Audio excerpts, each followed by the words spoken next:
Cell envelope prokaryotic cell में हम लोगों ने ये पढ़ लिया था,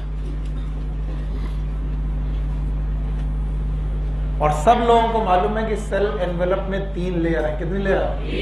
अच्छा बताओ, सबसे अंदर वाली लेयर थी plasma membrane. It was a plasma membrane.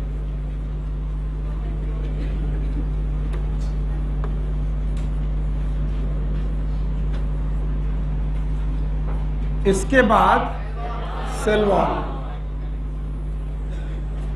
इसके बाद आपके पास एक लेयर थी सेल वॉल, और उसके बाद एक लेयर थी आपके पास ग्लाइकोकैलिक्स। जो तीसरी लेयर थी इट वाज ग्लाइकोकैलिक्स।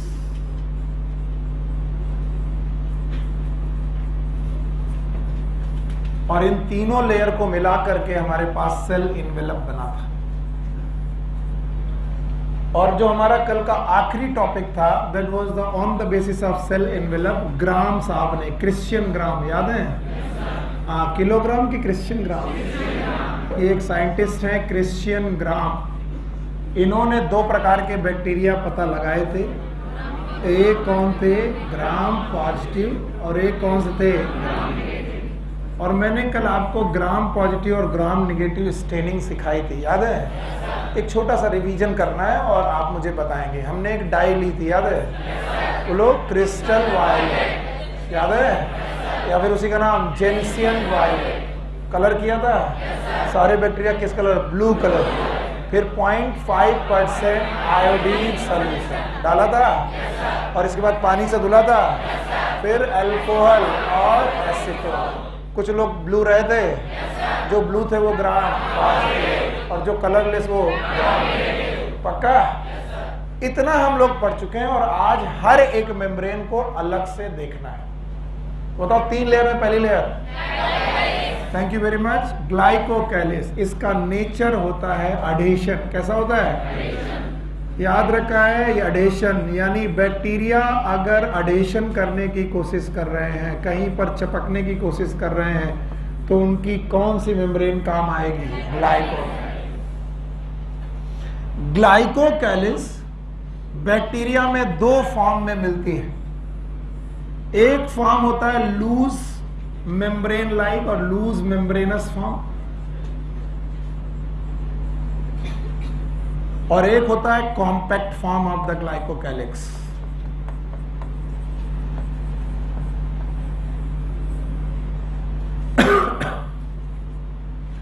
अगर ग्लाइकोकैलिक्स की मेम्ब्रेन लूज है, मेम्ब्रेनस है, लूज है, तो इसे बोलते हैं स्लाइम लेयर। बोलो, क्या बोलेंगे? It is known as slime layer. और बैक्टीरिया पकड़ने पर या टच करने पर, बताइए कैसा होगा? चिपचिपा। बताइए, वो जो ग्लाइकोकैलिक्स की लेयर है वो चिपचिपी है, तभी किस काम आएगी? अडेशन। याद रहेगा? और अगर वो कॉम्पैक्ट हो गई ग्लाइकोकैलिक्स की layer, it is known as capsule. So compact glycocalyx layer is known as capsule. और इन कैप्सूल की वजह से the bacteria are of 2 type. One is known as capsulated. Capsulated bacteria, they are known as smooth bacteria. Smooth bacteria और S form. कौन सा form? S form. क्या Griffith experiment याद है? किसी को नहीं याद है तो मैं बता दूं, उन्होंने लिया था न्यूमोकोकस, याद है? और न्यूमोकोकस में कैप्सूल था, तो आर फॉर्म था कि एस फॉर्म? S form. और दूसरे तरीके के हैं जिनमें स्लाइम लेयर या फिर ग्लाइकोकैलिक्स नहीं होती। कैप्सुलेटेड की non capsular, they are known as non capsulated, और these non capsulated are known as R form. R मतलब स्मूथ की रफ। एक बात ध्यान सुनना, किसी भी बैक्टीरिया को अगर कैप्सूल मिल गया है, क्या मिल गया है, तो वो होस्ट के इम्यून सिस्टम को डॉस कर देगा, यानी इम्यून सिस्टम से बच जाएगा। सुनिए जरा, इस कहानी को ध्यान से सुनिए। अगर मेरे बॉडी में बैक्टीरिया घुसे तो मेरा इम्यून सिस्टम यानी मेरी एंटीबॉडी उस बैक्टीरिया को मार देना चाहिए। अगर कोई बैक्टीरिया मेरी बॉडी में घुसा तो मेरे इम्यून सिस्टम की एंटीबॉडी इस बैक्टीरिया को बचा देंगे कि मार देंगे। लेकिन अगर बेटा बैक्टीरिया कैसा है, कैप्सुलेटेड, तो बताइए वो हमारी एंटीबॉडी को नजर आएगा कि नहीं आएगा? तो एनसीईआरटी लिखती है कि ये इम्यून सिस्टम को डॉज देते हैं, यानी इम्यून सिस्टम से बच जाते हैं। बताओ किसके इम्यून सिस्टम से? होस्ट के। तो अगर होस्ट के इम्यून सिस्टम से बच गए तो बताइए एस फॉर्म जो होंगे वो होंगे पैथोजेनिक। कैसे होंगे? यानी कि वो मरेंगे कि डिसीज करेंगे? डिसीज करेंगे। तो बताओ बैक्टीरिया के जो एस फॉर्म होंगे बताइए वो डिसीज करेंगे कि नहीं? यस। और जो आर फॉर्म होंगे वो डिसीज। क्या बातें क्या हो रही हैं? हम कुछ कहानी सुना रहे हैं। अभी एक ग्रिफिथ एक्सपेरिमेंट में दोबारा पूछेंगे जब जेनेटिक्स पढ़ा रहे होंगे, फिर हम थप्पड़ी आएंगे तुमको। चीजें दूसरी नहीं होती, चीजें यही हैं। जब मैं वहां पूछूंगा तो तुम्हारा दिमाग खराब हो जाएगा कि सर ये तो नया टॉपिक है। नया टॉपिक कुछ नहीं है। बताओ सेल एनवेलप कभी भी यूकैरियोट में होगा कि नहीं होगा? नहीं होगा। ये एनवेलप शब्द हमेशा किसके लिए होगा? प्रोकैरियोट। फिर से बोलो, प्रोकैरियोट मतलब प्रोटिस्टा की मोनेरा। मोनेरा मतलब बैक्टीरिया। मोनेरा मतलब तीनों लेयर बताओ। पहला बोलो ग्लाइकोकैलिक्स, दूसरा सेल वॉल, तीसरा। तीनों पढ़ाई की पहले में कौन सी पढ़ाई? ग्लाइकोकैलिक्स। इसके बारे में जो मैंने बोला सब वापस करो। बताओ ग्लाइकोकैलिक्स जो भी है बेटा ये कैसा काम आता है? एडेशन। फिर से बोलो, बैक्टीरिया कहीं अटैच होना चाहेगा, एडेशन करेगा। ग्लाइकोकैलिक्स कितने फॉर्म में? 2। एक लूज शीट फॉर्म में होगा, एक कॉम्पैक्ट फॉर्म में होगा। शीट वाला स्लाइम लेयर और कॉम्पैक्ट फॉर्म कैप्सूल। अगर कैप्सूल है तो कैप्सुलेटेड, नहीं है तो कैप्सुलेटेड है तो एस फॉर्म की आर फॉर्म। और एस फॉर्म वाला होस्ट से मर जाएगा कि बच जाएगा? बच जाएगा। और बच जाएगा तो बैक्टीरिया मेरे अंदर बच गया तो मुझे छोड़ेगा कि डिसीज कर देगा? और डिसीज कर दिया तो पैथोजेनिक कि नॉन पैथोजेनिक? पैथोजेनिक बैक्टीरिया ज्यादातर समय पर रफ होते हैं कि स्मूथ? और स्मूथ का मतलब कैप्सुलेटेड कि नॉन कैप्सुलेटेड? कैप्सुलेटेड। ये है ग्लाइकोकैलिक्स की सारी कहानियां। अब आई सेल वॉल। कल भी पढ़ाया था, आज भी पढ़ा रहा हूं। सेलुलोज की नॉन सेलुलोजिक, यानी इनकी जो सेल वॉल है वो सेलुलोज की नहीं बनी है, नॉन सेलुलोजिक है। और इनकी सेल वॉल बनी है पेप्टाइडोग्लाइकन की। कल भी पढ़ाया था, आज भी पढ़ा रहा हूं। बोल दोगे तो अच्छा लगेगा। बताओ पेप्टाइडोग्लाइकन का दूसरा नाम म्यूरिन। फिर से बोलो। क्या इसमें 3 पार्ट हैं? याद है? नाम बोलो। नाम और नाग नाम और इनकी सेल वॉल हेट्रोपॉलीमर का एग्जाम्पल है। एक मोनोमर है नाग। बोलो क्या? एक मोनोमर है नाग। दोनों सेम है कि अलग अलग? होमोपॉलीमर की हेट्रोपॉलीमर? हेट्रोपॉलीमर। किसी को फर्क नहीं पड़ता। अब जब साइटोलॉजी में छोड़कर बायोमॉलिक्यूल में मैं जाऊंगा और बायोमॉलिक्यूल में नाग को होमोपॉलीमर बोलूंगा तब आएगा, चमकेगा। अच्छा कुछ होमोपॉलीमर होता है। बताइए बार बार नाग अपने आप को रिपीट करे, हेट्रो की होमो? बार बार नाम अपने आप को रिपीट करे, होमो। लेकिन अगर नाग और नाम आपस में जुड़े तो हेट्रो। तो कभी कोई पूछे हेट्रोपॉलीमर का एग्जाम्पल, बोलो पेप्टाइडोग्लाइकन। फिर से बोलो। पेप्टाइडोग्लाइकन कितनी चीजों से मिलकर बना है? 3। नंबर 1 नाम याद रहेगा? Now plasma membrane. Plasma membrane दुनिया की कोई भी हो, whether it is prokaryote, whether it is और यूकैरियोट, या तो प्रोकैरियोट या तो हर plasma membrane unit membrane concept रखती है। वो क्या है मैं थोड़ी देर बाद पढ़ाऊंगा। और इन यूनिट मेम्ब्रेन में प्रोटीन और फॉस्फोलिपिड पाए जाते हैं। और इसको डिटेल में मैं अभी थोड़ी देर बाद पढ़ाने वाला हूं। ऐसा नहीं होगा कि प्लाज्मा मेम्ब्रेन प्रोकैरियोट की अलग होगी, यूकैरियोट की अलग होगी। सेल वॉल के साथ ये हो सकता है कि सेल वॉल अलग अलग हो। किसी की कैसी हो? सेलुलोजिक, और किसी की नॉन सेलुलोजिक। बैक्टीरिया की नॉन सेलुलोज, एल्गी की सेलुलोज। लेकिन प्लाज्मा मेम्ब्रेन हर बंदे की कैसी होगी? यूनिट मेम्ब्रेन, एक जैसी। और इनमें क्या होगा? Protein and phospholipid. और याद रखना, plasma membrane is selectively permeable. बोलो कैसी है? Selectively permeable. और इनके बड़े अलग अलग फंक्शन हैं, बहुत अलग अलग फंक्शन है। और अब जो लिखने जा रहा हूं वो मोस्ट इंपॉर्टेंट है, ध्यान से सुनना। बोलते हैं कभी कभी प्लाज्मा मेम्ब्रेन साइटोप्लाज्म की तरफ इन पॉकेटिंग बनाती हैं, पॉकेट लाइक स्ट्रक्चर पैदा करती हैं, मेम्ब्रेन के फोल्ड्स बनाते हैं। And these membrane foldings are known as mesosomes. तो बताओ, mesosome is the folding of total cell envelope की प्लाज्मा मेम्ब्रेन?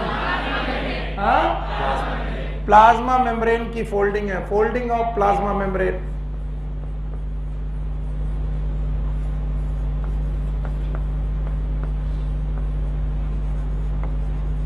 और बोल रहे ये फोल्डिंग्स 3 आकार की हैं। एनसीईआरटी अंडरलाइन करोगे तो ज्यादा अच्छा रहेगा। मेरी बकवास सुनने की बजाय एनसीईआरटी अंडरलाइन करोगे तो तुम्हें ज्यादा अच्छा लगेगा। ये जो फोल्डिंग बनी है वो 3 आकार की हो सकती हैं, या तो गोल गोल, दैट इज वेसाइकल। बोलो क्या? वेसाइकल। इसके अलावा ट्यूब लाइक, बोलो ट्यूब्यूल, ट्यूब्यूल। और plate like, it is lamellae. जहां पर भी एनसीईआरटी में लिखा हो ये तीनों चीजें अंडरलाइन कर लो। तो बताओ, मीजोसोम की जो फोल्डिंग है वो कितने प्रकार की हैं? 3 प्रकार की हैं। बोलो कौन कौन? वेसाइकल, वेसाइकल और ट्यूब्यूल और लैमली। चित्रांश खड़े हो, बोला बातें मत करो, पर फिर भी करोगे। अब बताओ, इन मीजोसोम के कम से कम 8 फंक्शन, और जो एनसीईआरटी में पिछली साल भी पढ़ाए थे तुम्हें। पढ़ो, बुक उठा करके पढ़ो, इसी से मानोगे तुम।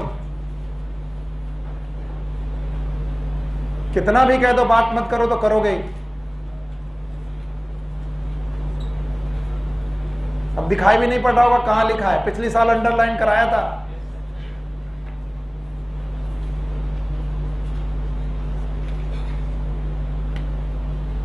और इतनी दूर तक आना कि हमें सुनाई पड़े।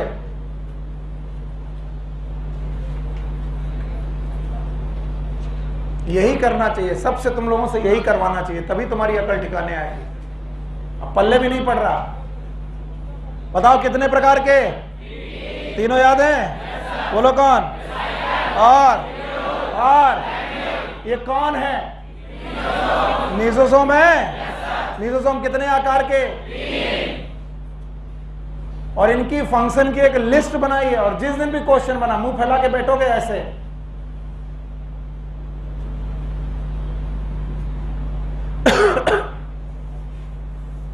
पढ़ो।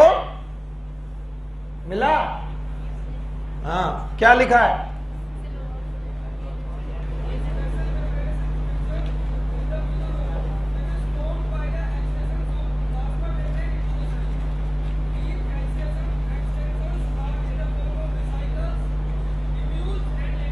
और अब लिखो सब लोग, और एक एक बार में बोलना। बताओ, ये तीनों मिलकर कौन कौन? Vesicle, tubule and lamellae. और लिखने के साथ सोचो, यह है प्लाज्मा मेम्ब्रेन। क्या है बेटा? और ये क्या है? Cell wall. फिर से बोलो। तो सेल वॉल को बनाने में किसका रोल है? Plasma membrane. तो प्लाज्मा मेम्ब्रेन ना होती तो सेल वॉल। इसका मतलब सेल वॉल को किसने बनाया? Plasma membrane. और प्लाज्मा मेम्ब्रेन के किन स्ट्रक्चर ने? मीजोसोम। और मीजोसोम भी कितने प्रकार के? 3। बोलो कौन? Vesicle, tubule, lamella. They help. कौन help? Vesicle, tubule and lamella. They help in cell wall formation. बाकी बैठ जाओ, तुमसे कुछ ना हो पाएगा। पहला बोलो, सेल वॉल फॉर्मेशन। इसके अलावा आपको मालूम है यहां पर जो डीएनए प्रेजेंट है, वो बताओ न्यूक्लियस में कि साइटोप्लाज्म? तो यही मीजोसोम, इनमें प्रेजेंट एंजाइम, क्या इन मीजोसोम में प्रेजेंट एंजाइम डीएनए रेप्लिकेशन करेंगे। क्या करेंगे? तो रेप्लिकेशन ऑफ डीएनए, देखते जाओ और अंडरलाइन करते जाओ। Replication of DNA and its distribution. अगर एक सेल से दो सेल बनेगी बाइनरी फिजन के दौरान, किसी को कोई परवाह नहीं है, पढ़ो चाहे भाड़ में जाओ सर। बैक्टीरिया क्या करते हैं? सेल डिवीजन की बाइनरी फिजन, और बाइनरी फिजन करके एक सेल से दो बनाते हैं और अपना डीएनए इधर उधर बांट देते हैं। तो डीएनए को बांटने का काम कौन करेगा? Vesicle, tubule, lamellae. पहला काम सेल वॉल फॉर्मेशन, दूसरा काम replication of DNA and its distribution. अब ध्यान सुनो, ये जो मीजोसोम है इनमें से कुछ लोग रेस्पायरेशन करते हैं। अगर हमारे गुरुदेव से कभी मिलोगे तो पूछेंगे कि बताओ which of the organ of the bacteria is a homologous, कैसा? To mitochondria, to. बताओ इनके पास माइटोकॉन्ड्रिया होगा कि नहीं होगा? नहीं होगा। अगर माइटोकॉन्ड्रिया नहीं होगा तो एटीपी बनेंगे। कहां बनेंगे? मीजोसोम। तो मीजोसोम और किस काम में काम हेल्प करेगा? रेस्पायरेशन। तो एक साल क्वेश्चन भी पूछा गया है, which structure of bacteria it will behave like mitochondria? Which structure? Mesosome. बोलो कौन? क्या फर्क पड़ता है सर? पढ़ाओ चाहे ना पढ़ाओ, हम फिर भूल जाएंगे। चिल्ला लो। पहला सेल वॉल फॉर्मेशन, और इसी वजह से मैं ऐसा हो गया हूं कि मैं बोलता हूं 5 पॉइंट 6 पॉइंट। अभी देखना कितने पॉइंट बन के आते हैं। और अगली बार जब मैं पूछूं कि मीजोसोम के 6 काम हैं तो 6 काम एकदम मुंह में आने चाहिए। पहला बोलो, और इनकी तरह मत करना कि बुक भी ढूंढ रहे हो कि कहां लिखा है। पहला बोलो। दूसरा replication of DNA and its distribution. फिर बोलो। इसके अलावा सिक्रीशन, सिक्रीशन में भी हेल्प करते हैं। इसका मतलब है कुछ लोग गोल्गी बॉडी की तरह भी बिहेव कर सकते हैं, याद रखना। इसके अलावा increase in surface area, surface area को भी बढ़ा देते हैं। तो बैक्टीरिया अपनी बॉडी में सरफेस एरिया भी बढ़ा सकते हैं। इसके अलावा एंजाइमेटिक कंटेंट, इन्हीं मीजोसोम में एंजाइमेटिक कंटेंट भी होता है, एंजाइम भी होता है। 6 काम चिल्लाओ मेरे साथ। Cell wall, replication of DNA and its distribution, 2 काम। तीसरा काम रेस्पायरेशन, चौथा सिक्रीशन, फिर इंक्रीज इन सरफेस एरिया और एंजाइमेटिक। और कल का अधूरा क्वेश्चन जो भाई साहब से मैंने पूछा था कि अगर ये बैक्टीरिया साइनोबैक्टीरिया है, कौन? अगर ये बैक्टीरिया साइनोबैक्टीरिया है, और अगर भाई साहब साइनोबैक्टीरिया है तो इनको रखने पड़ेंगे क्लोरोफिल। बोलो क्या? और क्लोरोफिल पिगमेंट है, और क्लोरोफिल तो होता है क्लोरोप्लास्ट में। किसमें? पर इनके पास क्लोरोप्लास्ट। तो ये अपना एक मीजोसोम ऐसा बनाते हैं जिसमें क्लोरोफिल रख सकें। ऐसे मीजोसोम को बोलते हैं क्रोमैटोफोर। फिर से बोलो। तो कल को कोई पूछे क्रोमैटोफोर क्या है तो बोलना it is a type of mesosome which contain chlorophyll. And chroma का मतलब होता है कलर। बोलो कलर। क्रोमैटोफोर। तो टोटल काम हो गए 7। कितने? तो क्या आप हमको मीजोसोम के 7 काम गिना पाओगे बिना देखे? अगर गिना दोगे तो राजा बाबू एनसीईआरटी आपकी जेब में, और तुम्हें लगेगा ये एनसीईआरटी के बाहर पढ़ा रहे। ईच एंड एवरी लाइन जब तक मैं ना कहूँ एनसीईआरटी के बाहर की है, वो एनसीईआरटी की है। मैं चाहता ही नहीं कि तुम एनसीईआरटी के बाहर पढ़ो। और जिस दिन भी यहाँ से क्वेश्चन बना तुम्हारा कहोगे सर कहाँ लिखा था, हम देख नहीं पाए। बताओ, अंदर की तरफ पॉकेट लाइक स्ट्रक्चर बनेंगे? इन्हें मीजोसोम बोलेंगे। और कितने प्रकार के पॉकेट हैं? 3। तीनों दिख रही हैं? बोलो कौन? वेसाइकल, वेसाइकल, ट्यूब्यूलर और एनवेलप के तीनों स्ट्रक्चर खत्म। पहला स्ट्रक्चर कितने पॉइंट? या तो स्लाइम लेयर या तो कैप्सूल। सेल में, सेल वॉल में कितने पॉइंट? 3। नाक, नाक, बैक। पक्का?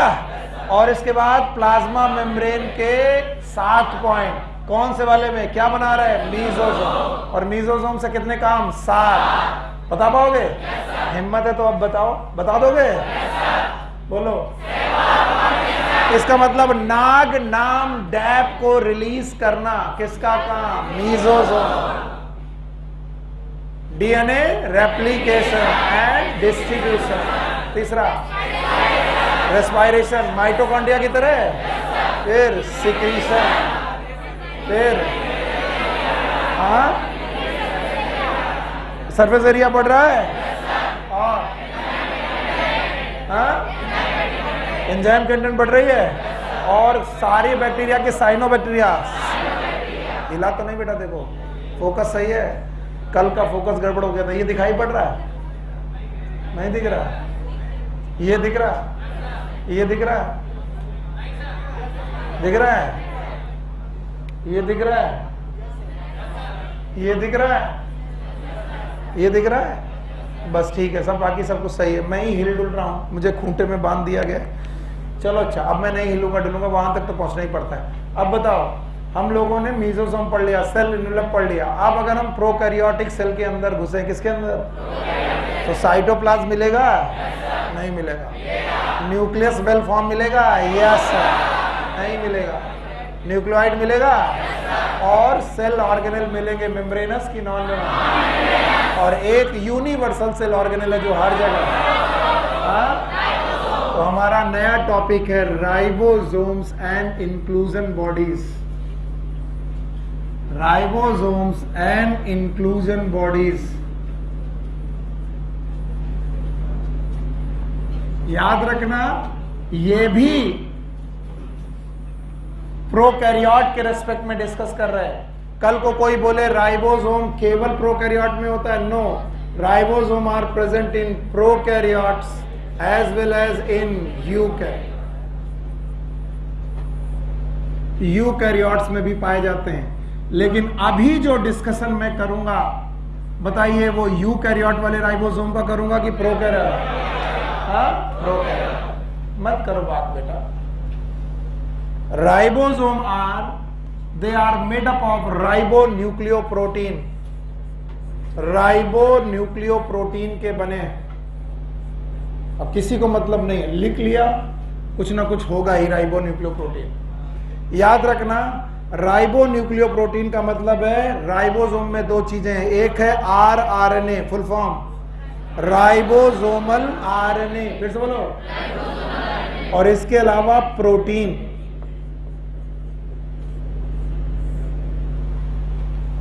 तो याद रखना, ribosome are made up of ribonucleoprotein, whether it is prokaryote और यूकैरियोट। पर यहां मैं दोनों के डिस्कस कर रहा हूं कि प्रोकैरियोट? प्रोकैरियोट। और बोला गया इनके कंटेंट में दो चीजें, वन इज आरएनए। फिर से बोलो। और दूसरा कौन? प्रोटीन। आरएनए और प्रोटीन। कभी तुमने नाम सुना है राइबोजाइम एंजाइम का? क्या मतलब है सर? हमसे कोई लेना देना नहीं। याद होगा उसमें 23S आरएनए की बात कही गई है। किसी को कोई लेना देना नहीं है, चाहे कुछ भी कह लो। बोलो क्या? 23S RNA. इसमें S का मतलब सुनील सर, हम बंधे हैं बेटा।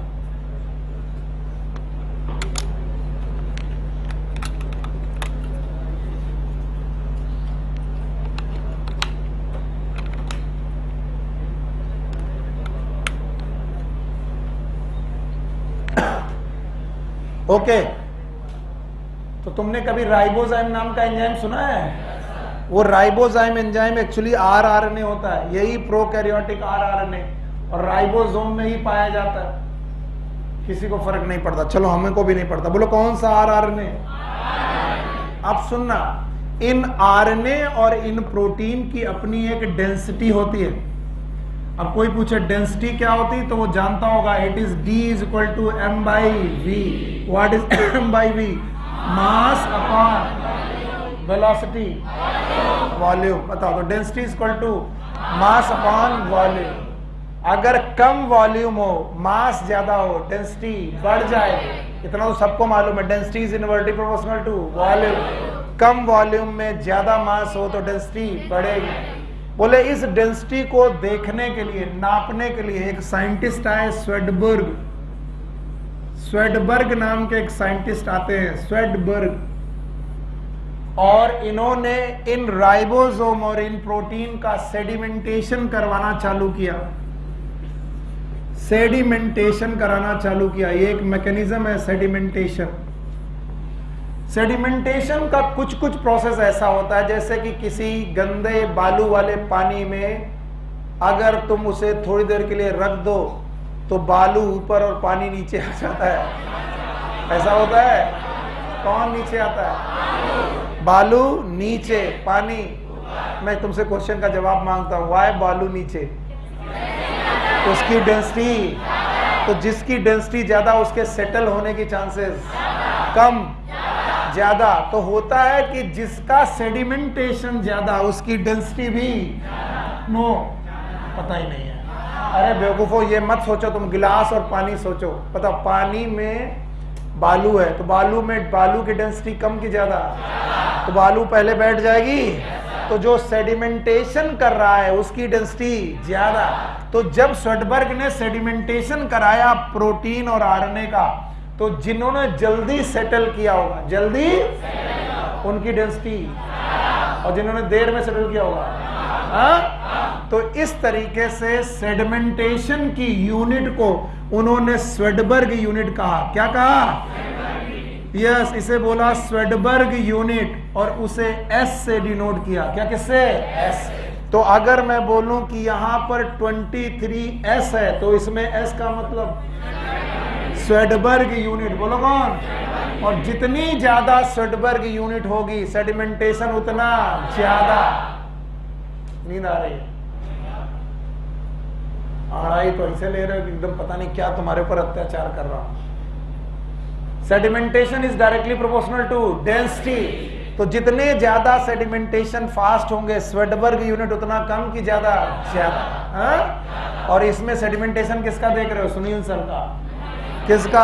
आरएनए और प्रोटीन। और ये दोनों मिलके क्या बना रहे हैं? राइबोसोम। और ऐसा बोला गया कि प्रोकैरियोटिक राइबोसोम की 2 यूनिट, एक लार्जर और एक स्मॉल। तो लार्जर वाले में ईंट पत्थर गारा और स्मॉलर वाले में सीमेंट। तो चाहे लार्जर यूनिट हो चाहे स्मॉलर यूनिट हो, उनमें क्या है? आरएनए और प्रोटीन। तो बताओ लार्जर यूनिट की डेंसिटी कम की ज्यादा? ज्यादा। और स्मॉलर की कम। तो इन्होंने बोला स्मॉलर यूनिट का सेडिमेंटेशन कोएफिशिएंट है 30S, लार्जर यूनिट का सेडिमेंटेशन कोएफिशिएंट है 50S, पर दोनों अगर मिला करके रख दी जाए तो होगा 70S। फिर से बोलो। और कुछ लोग की गणित बोलते हैं 50 + 30 = 80 होनी चाहिए। 10 कहाँ चला गया? जब ये दोनों आपस में जुड़ती हैं तो सेडिमेंटेशन कोएफिशिएंट का लॉस होता है। तो अगर इन्हें अलग अलग नापा जाए तो ये कितना, और ये 50S, लेकिन अगर दोनों को एक साथ जोड़कर माना जाए तो 70। और बोलते हैं जो 70S राइबोसोम है दे आर यूकैरियोटिक की प्रोकैरियोटिक? Prokaryotic ribosome. और माना जाता है कि ये जो प्रोकैरियोटिक राइबोसोम होते हैं ये प्रोकैरियोटिक साइटोप्लाज्म में होंगे। कहां पर होंगे? प्रोकैरियोटिक साइटोप्लाज्म, जिनका सेडिमेंटेशन कोएफिशिएंट कितना है? क्या फर्क पड़ता है कितना है? बोलो, नहीं मारेंगे क्या? 70S। किसके बने? Why R RNA, R for वो आरएनए जो क्या बनाएगा? चिल्ला चिल्ला के बुला रहा, मेरा नाम है आरएनए। फर्क ही नहीं पड़ता, बचपन से पढ़ते इतनी बार पढ़ा कि फर्क ही नहीं पड़ता। हमने तुम्हें अडॉप्ट कर लिया, तुम चाहे कुछ भी हो। कभी पूछो कि तुम्हारा नाम आरएनए का है, तुम्हारा नाम कल्लू का है? नहीं, तो कहेगा हम काले नहीं है इसलिए हमारा नाम कल्लू। हाँ, ये टोपी वाले से पूछो, है ना? तो बोलेगा हमारा नाम आरएनए क्यों है? क्योंकि आर माने यानी हम आगे जाके क्या बनाएंगे। तो हम इनसे पूछेंगे हे आरएनए तुम अकेले राइबोसोम बना लेते तो बोले ना, हमारे साथ कुछ प्रोटीन आकर के जुड़ती हैं और इस तरीके से हम एक मिक्स कंपाउंड बनाते हैं। नाम बताओ। राइबो न्यूक्लियोप्रोटीन, जो आगे चल के क्या बनाता है? राइबोसोम। कितनी यूनिट होती हैं? 2। एक कौन? स्मॉलर और एक लार्जर। स्मॉलर का कोफिशिएंट कितना है? 30 है और लार्जर का 50 है। हटा दें? बता पाओगे? देखें कितने लोग बता पाएंगे। बताओ। अच्छा, क्या राइबोसोम प्रोकैरियोट में होंगे? किसके बने होंगे? आरएनए और प्रोटीन, इनका कॉम्बिनेशन का नाम राइबो न्यूक्लियोप्रोटीन। पक्का? अब बताओ, जब भी इनकी सेडिमेंटेशन देखना होगा, इनकी एस यूनिट देखनी पड़ेगी। What is S? क्या इन्हें स्वेडबर्ग यूनिट बोलते हैं? क्या स्वेडबर्ग यूनिट और सेडिमेंटेशन कोएफिशिएंट लगभग एक जैसे हैं? स्वेडबर्ग यूनिट ज्यादा तो सेडिमेंटेशन कोएफिशिएंट भी। पक्का? प्रोकैरियोटिक राइबोसोम इन टोटल कौन सा? 80s की 70s? कितनी यूनिट? एक कौन और एक? अब मैं तुमसे पूछ रहा हूं, हालांकि हम सब इतने रट्टाफिकेशन है, इतने रट्टाफिकेशन है कि हम कभी एज्यूम ही नहीं करते कि हमें क्या पढ़ाया जाए। मैं जब तुम्हारी तरह था तो मैं रट्टा मार के बैठा था कि प्रोटीन सिंथेसिस मतलब RER।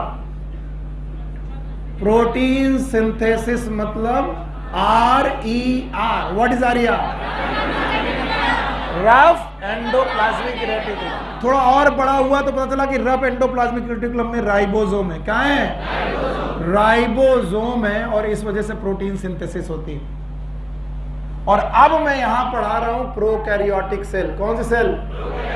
और प्रोकैरियोटिक सेल में न्यूक्लियस है कि नहीं है? और जब न्यूक्लियस नहीं है तो बताओ ER होगा कि नहीं होगा?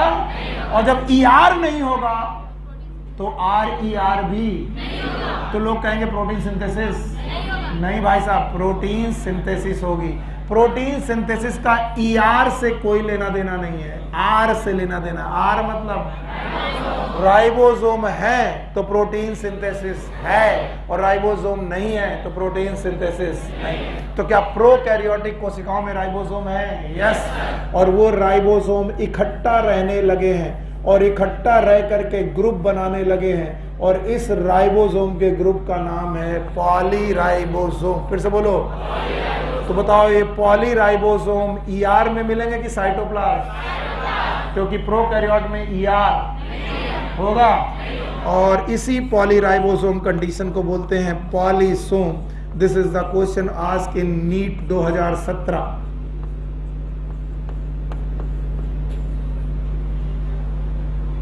नीट तब था कि नहीं था? तो याद रखना 2017 में क्वेश्चन पूछा जा चुका है कि पॉलीसोम या पॉलीराइबोसोम कंडीशन जनरली किस में मिलती है? प्रोकैरियोट। क्योंकि यूकैरियोट तो अपने राइबोसोम को कहां लिए बैठा है? ER। और व्हाट इज ER? तो कल को मैं पूछूं कि prokaryotic bacteria they perform protein synthesis in their RER, true और फॉल्स? तो they perform their protein synthesis in ribosome, true और फॉल्स? सिंगल राइबोसोम और group of, and this group of ribosome is known as polyribosome, also known as polysomes. एक चीज और अभी कसम खा लो, क्योंकि आगे जेनेटिक्स मुझे ही पढ़ानी है, और जब मैं तुम्हें जेनेटिक्स पढ़ा रहा हूँ फिर तुम मुंह फैला करके देखोगे, मुझे आएगी गुस्सा। अगर प्रोटीन सिंथेसिस करानी है तो एक RNA से कभी काम नहीं चलेगा, 3 RNA चाहिए। एक चाहिए mRNA। What is mRNA? एक चाहिए rRNA, बोलो। और एक चाहिए tRNA। What is tRNA? Transfer RNA। बताओ इसमें से कौन DNA का मैसेज लेके आएगा? किसमें कोडॉन होंगे? और इन कोडॉन को पढ़ेगा कौन? tRNA। इसमें क्या होगा? Anti codon. तो बताओ, कोडॉन को एंटी कोडॉन पढ़ रहे हैं और ये सब देख कौन रहा होगा? राइबोसोम, जिसमें क्या है? R है।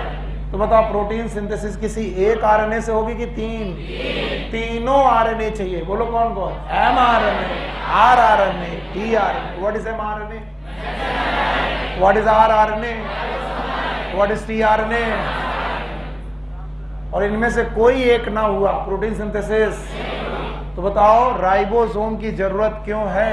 Because ribosome they contain are RNA, और आर आरएनए ना होता तो प्रोटीन सिंथेसिस ना होता।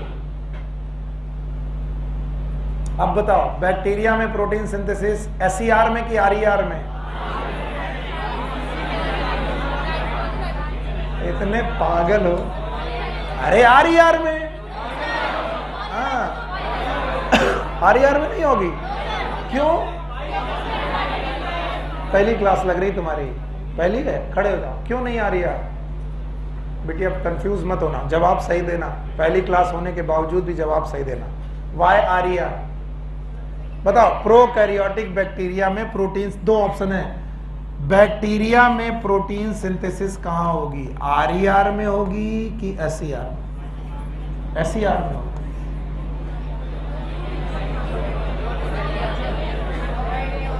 आपका नाम क्या बेटा? मानसी बेटा, आज पहली क्लास है, छोड़ दे रहे तुम्हें, बैठो नहीं डांट पड़ जाती। कितनी देर से समझा रहे, तुम्हें लगता है ना तुम्हारा टीचर इतना रिपीटिटिव है, और जब तुम पूछा करते हो कि सर आप इतने रिपीटिटिव क्यों होते हो, हमें एक बार में समझ में आ जाती है। उसका जवाब ये है आपके सामने। कितनी बार बोल चुका हूं? 10 बार, और फिर भी जवाब क्या आया? बताओ बैक्टीरिया के पास न्यूक्लियस है, मेम्ब्रेन बाउंड ऑर्गेनेल, और ईआर मेम्ब्रेनस की नॉन मेम्ब्रेनस? मेम्ब्रेनस। तो बताओ बैक्टीरिया ईआर रखेगा? तो जब बैक्टीरिया ईआर नहीं रखेगा तो उस पर राइबोसोम कहां से आएंगे, और राइबोसोम नहीं आएंगे तो आरईआर नहीं होगा, और एसईआर। ईआर ही नहीं होगा तो ना होगा आरईआर, ना तो एसईआर। तो मानसी प्रोटीन सिंथेसिस ना तो किसमें? बैक्टीरिया, क्योंकि बैक्टीरिया क्या है? प्रोकैरिया। अगर यही बोलो सुनील सर की सेल में प्रोटीन सिंथेसिस कहां होगी? आरईआर, क्योंकि ये लोग ने ईआर रखा है, और ईआर में क्या होगा? राइबोसोम। फिर से बोलो, और हमें ईआर चाहिए कि राइबोसोम? और राइबोसोम मिलेंगे कहां? ईआर में, और वो कौन सा ईआर? आरईआर। इसलिए प्रोटीन सिंथेसिस कहां? आरईआर। अभी बताओ बैक्टीरिया के पास आरईआर, एसईआर, तो प्रोटीन सिंथेसिस कहां होगा? राइबोसोम। तो राइबोसोम ईआर में, एसईआर में कि अकेले पड़े? ग्रुप बना के पड़े? नाम बताओ। पॉलीराइबोसोम। तो मानसी जवाब ये होना चाहिए था कि बैक्टीरिया में ना तो आरईआर ना तो एसईआर, कहां पर? पॉलीराइबोसोम।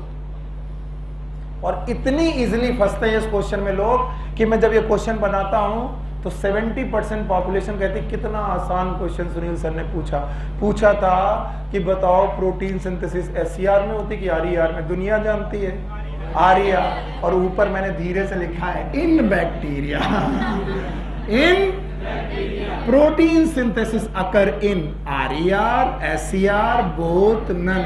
तो आराम। व्हाई? क्योंकि बैक्टीरिया कैसा है? प्रोकैरियोट, और इसमें membrane bound organelle, ER, mitochondria, Golgi body, क्योंकि ये सारे मेम्ब्रेनस हैं। और जो इतना आसान दिख रहा था वो आसान निकला कि मुश्किल। तो अब कोई कह देगा अच्छा इसका मतलब आरईआर नहीं होती तो प्रोटीन सिंथेसिस नहीं होती है। तो क्या राइबोसोम होंगे? अकेले होंगे? Yes sir. ग्रुप में होंगे? नाम बताओ। पॉलीराइबोसोम। अभी भी नहीं आया। अरे लड़ाई मत करो, ये दुनिया बेटा सब यहीं छूट जाना है। बड़े बड़े लोग घर बनाते, महल बनाते, शाहजहां को मालूम था कि ताजमहल यहीं छूट जाएगा, और तुम एक कुर्सी में 2 लोग एडजस्ट नहीं हो पा रहे हो। गुस्सा मत हो यार, हम पे गुस्सा दिखाओ। इतना ईगो, इतना सेल्फ रेस्पेक्ट, इतनी चीजें इस उम्र में होती हैं कि तूने मेरी तरफ घूर के क्यों देखा? मैं तेरी आंख निकाल के गोटियां खेलूंगा। वो उम्र भी होती है। स्टाइल होना चाहिए। 10 लोग देख के बोलते हैं वाह भाई तुमने क्या डांटा था। कुछ नहीं होगा, सब यहीं रह जाएगा। अच्छे डॉक्टर बनने से पहले बने नहीं बनेंगे, बनेंगे। अब बताओ प्रोटीन सिंथेसिस RER की SER? अरे है RER, मैंने बताया ही नहीं कि ये प्रोकैरियोट की यूकैरियोट। अच्छा बताओ यूकैरियोट में? Thank you.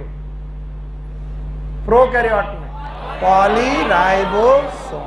Thank you very much. Now the next topic is inclusion bodies. बोलो क्या बेटा?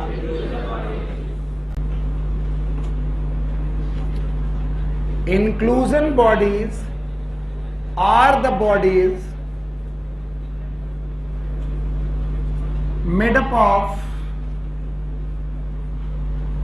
reserve food material। एकदम शांत बेटा। रिजर्व फूड मटेरियल की बनी हुई बॉडीज हैं, यानी प्रोकैरियोटिक बैक्टीरिया कुछ फूड मटेरियल को रिजर्व करते हैं।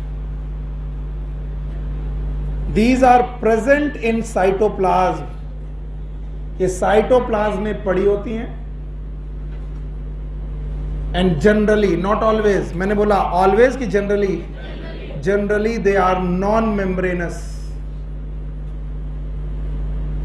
कोई मेम्ब्रेनस स्ट्रक्चर प्रोकैरियोट वैसे भी नहीं ले सकता, क्योंकि न्यूक्लियस मेम्ब्रेनस की नॉन मेम्ब्रेनस कुछ मतलब नहीं। कल मैंने बोला था किसी भी कोशिका में न्यूक्लियस की हैसियत राजा की है, और राजा के पास कपड़े मेम्ब्रेन तो प्रजा के पास होगी। तो जब राजा ही नंगा है तो प्रजा भी, बताओ मेम्ब्रेनस की नॉन मेम्ब्रेनस? तो जनरली इनके पास जो भी स्ट्रक्चर होगा वो मेम्ब्रेनस की नॉन मेम्ब्रेनस। तो बोलते हैं कि तुम किसी बैक्टीरिया की साइटोप्लाज्म में घुसो और तुम्हें छोटे छोटे पार्टिकल मिलेंगे और बिल्कुल रिजर्व फूड मटेरियल लिए हुए मिलेंगे, मेम्ब्रेनस की non membranous. And these bodies are known as inclusion. और इनके कुछ एग्जाम्पल दिए हैं। क्या आपके बुक में फॉस्फेट ग्रेन्यूल नाम का कोई बॉडी दिया है? आप देखेंगे और मुझे अच्छा लगेगा कि आप पढ़ा रहे हैं मुझे। फॉस्फेट ग्रेन्यूल मिला? कुछ और लिखा है? बोलो। Cyanophycean granule, cyanophycean granule. Why cyanophycean granule? कोई भी इस क्वेश्चन का जवाब देगा तो मुझे अच्छा लगेगा। साइनोफाइसी फोटोसिंथेसिस करेगी, फोटोसिंथेसिस करके ग्लूकोज बनाएगी, और ग्लूकोज और फूड मटेरियल बनाएगी, और उसे मेम्ब्रेन में कवर करके रखेगी कि नॉन मेम्ब्रेन? Cyanophycean granule. इसके अलावा ग्लाइकोजन ग्रेन्यूल, ग्लाइकोजन ग्रेन्यूल्स। और कुछ दिया है? बोलो। अब इसको पढ़ाने के लिए रुकना पड़ेगा। ये 3 पढ़ो पहले।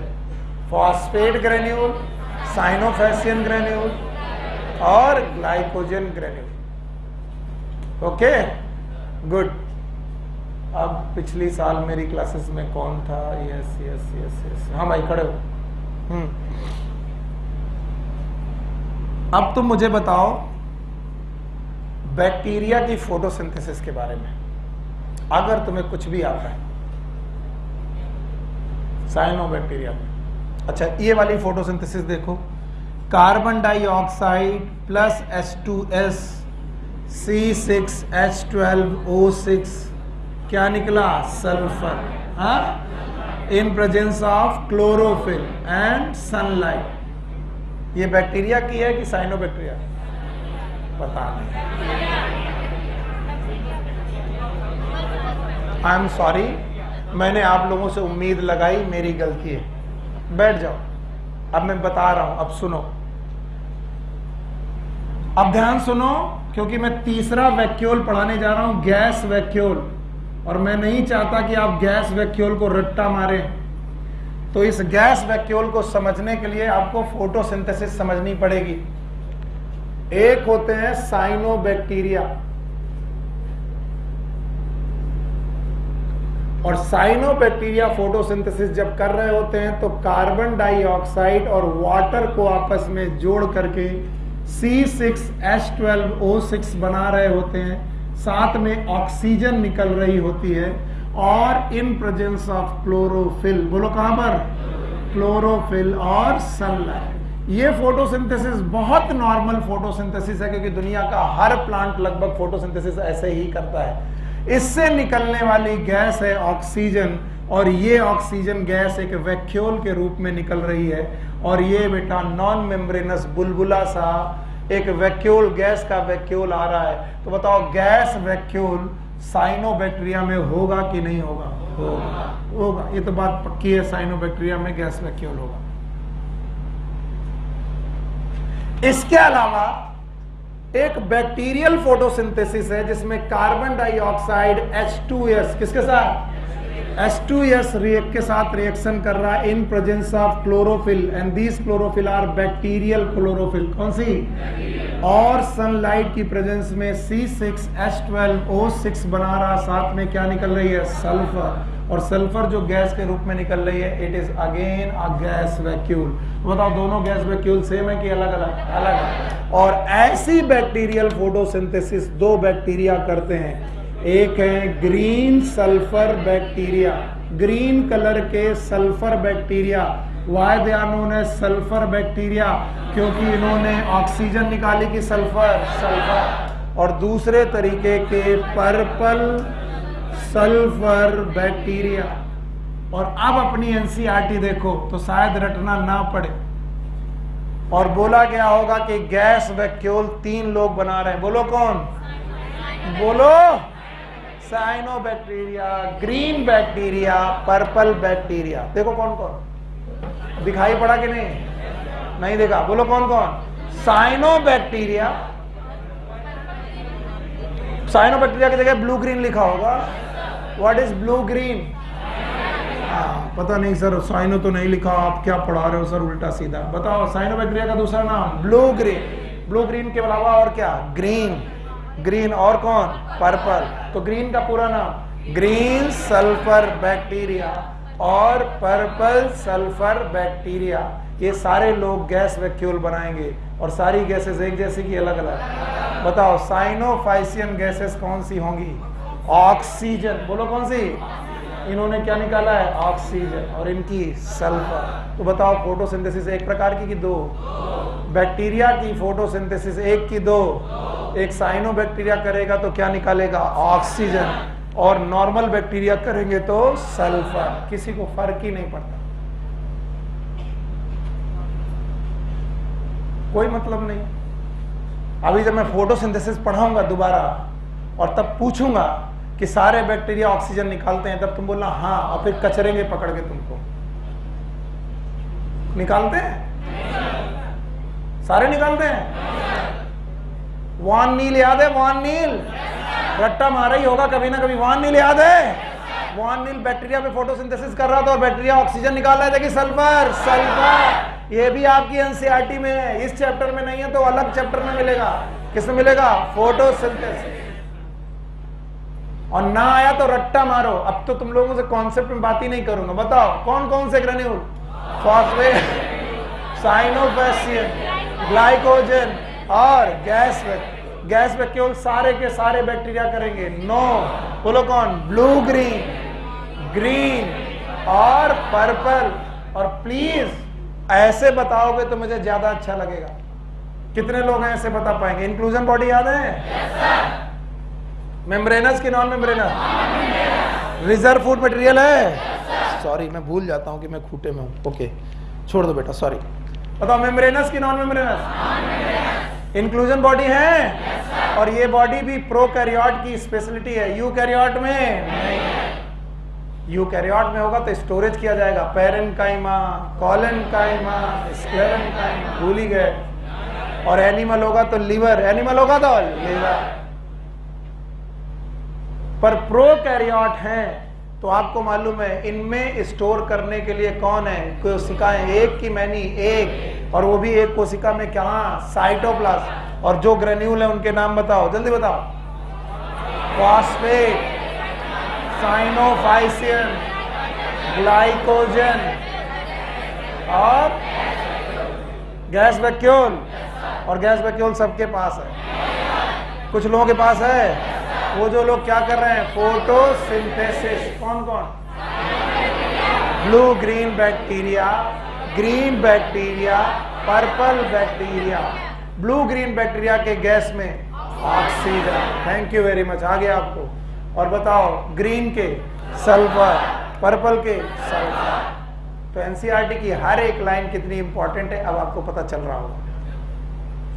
इस तरीके से प्रोकैरियोटिक सेल को हमने अपनी जेब में रख लिया। तुम्हें आया कि नहीं आया? आया? यूकैरियोटिक में कूदूं इसके पहले आपको मुझे आज के टॉपिक रिवाइज करने। राइबोसोम याद है? ईंट पत्थर गारा के बने हैं। Ribo nucleoprotein. आरआरएनए है, प्रोटीन है, स्लटबर्ग यूनिट है, सेगमेंटेशन कोफिशिएंट है। बताए 70s की 80s? 70s। 2 यूनिट है, छोटी वाली और छोटी वाली 30s, बड़ी वाली दोनों जोड़ दिया 50 और 30 80 होना चाहिए। तो बताओ ये RER में है? Yes sir. No sir, SER में है। फिर पॉलीराइबोसोम प्रोटीन सिंथेसिस करेंगे। प्रोटीन सिंथेसिस में एक RNA की तीनों mRNA, rRNA, तो कभी बैक्टीरिया में पूछा जाए फोटोसिंथेसिस कहाँ होती है, RER लगाओगे, SER लगाओगे। फिर चलो मानसी ने एक चीज तो आज सीखी है ना, क्या पढ़ के आए हो? आज एक चीज पढ़ के आए हैं, प्रोटीन सिंथेसिस के लिए RER नहीं जरूरी है, राइबोसोम। क्या जरूरी है? और राइबोसोम ER में चला गया तो उसका नाम क्या हो गया? RER। नहीं था तो SER। और SER की तो वैसे वो औकात नहीं है कि वो क्या कर सके, क्योंकि उसके पास राइबोसोम। आगे बढ़े, आओ आगे बढ़ते हैं। Eukaryotic cell. और ध्यान सुनना, ऐसा कोई कमाल बात पढ़ाने नहीं जा रहा हूं, आपने दसियों बार पढ़ी होगी, लेकिन इसके व्यूज अलग हैं। अगर तुम मेरी नजरों से देखोगे तो तुम्हें नई नई चीजें देखने को मिलेंगी। यूकैरियोटिक सेल का मतलब है सेल विथ ट्रू न्यूक्लियस।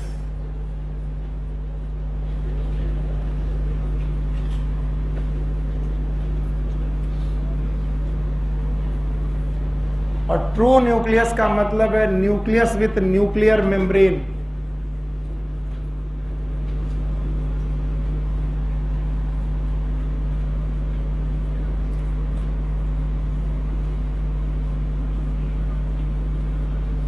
और इसके अलावा plus membrane bound cell organelle.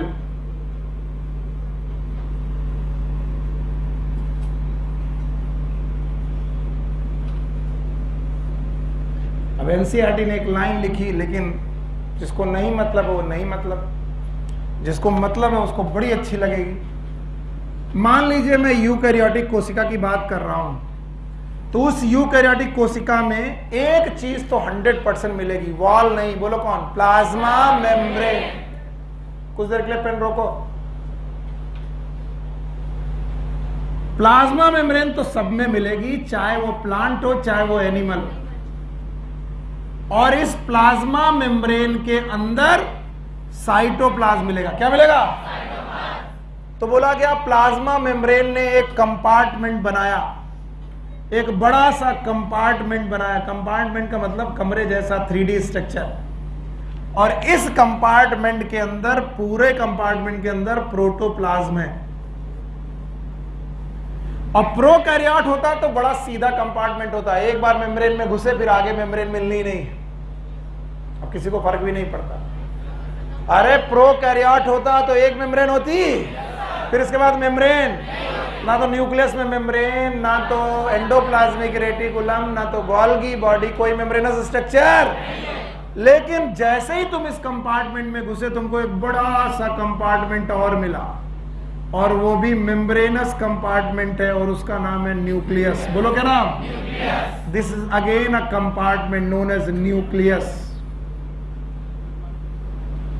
याद रखना, मैं फिर लिख रहा हूं, कंपार्टमेंट के अंदर, कंपार्टमेंट, किसी को फर्क नहीं पड़ रहा कि मैं क्या बोल रहा हूं। बताओ, मेम्ब्रेन के अंदर मेम्ब्रेन, प्लाज्मा मेम्ब्रेन के अंदर न्यूक्लियर मेम्ब्रेन।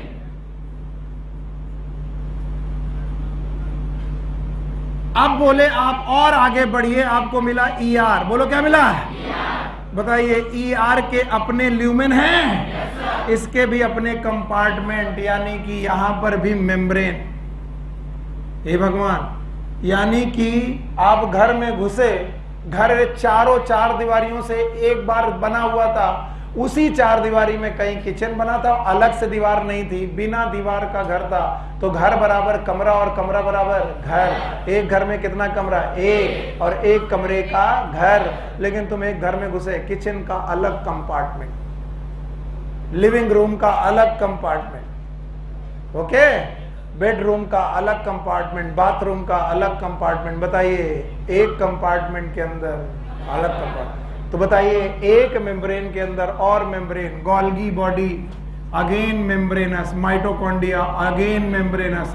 तो मेम्ब्रेन के अंदर मेम्ब्रेन, इसका मतलब here is a extensive compartmentalisation. Underline कर लो जहां एनसीईआरटी में लिखा है, extensive compartmentalisation.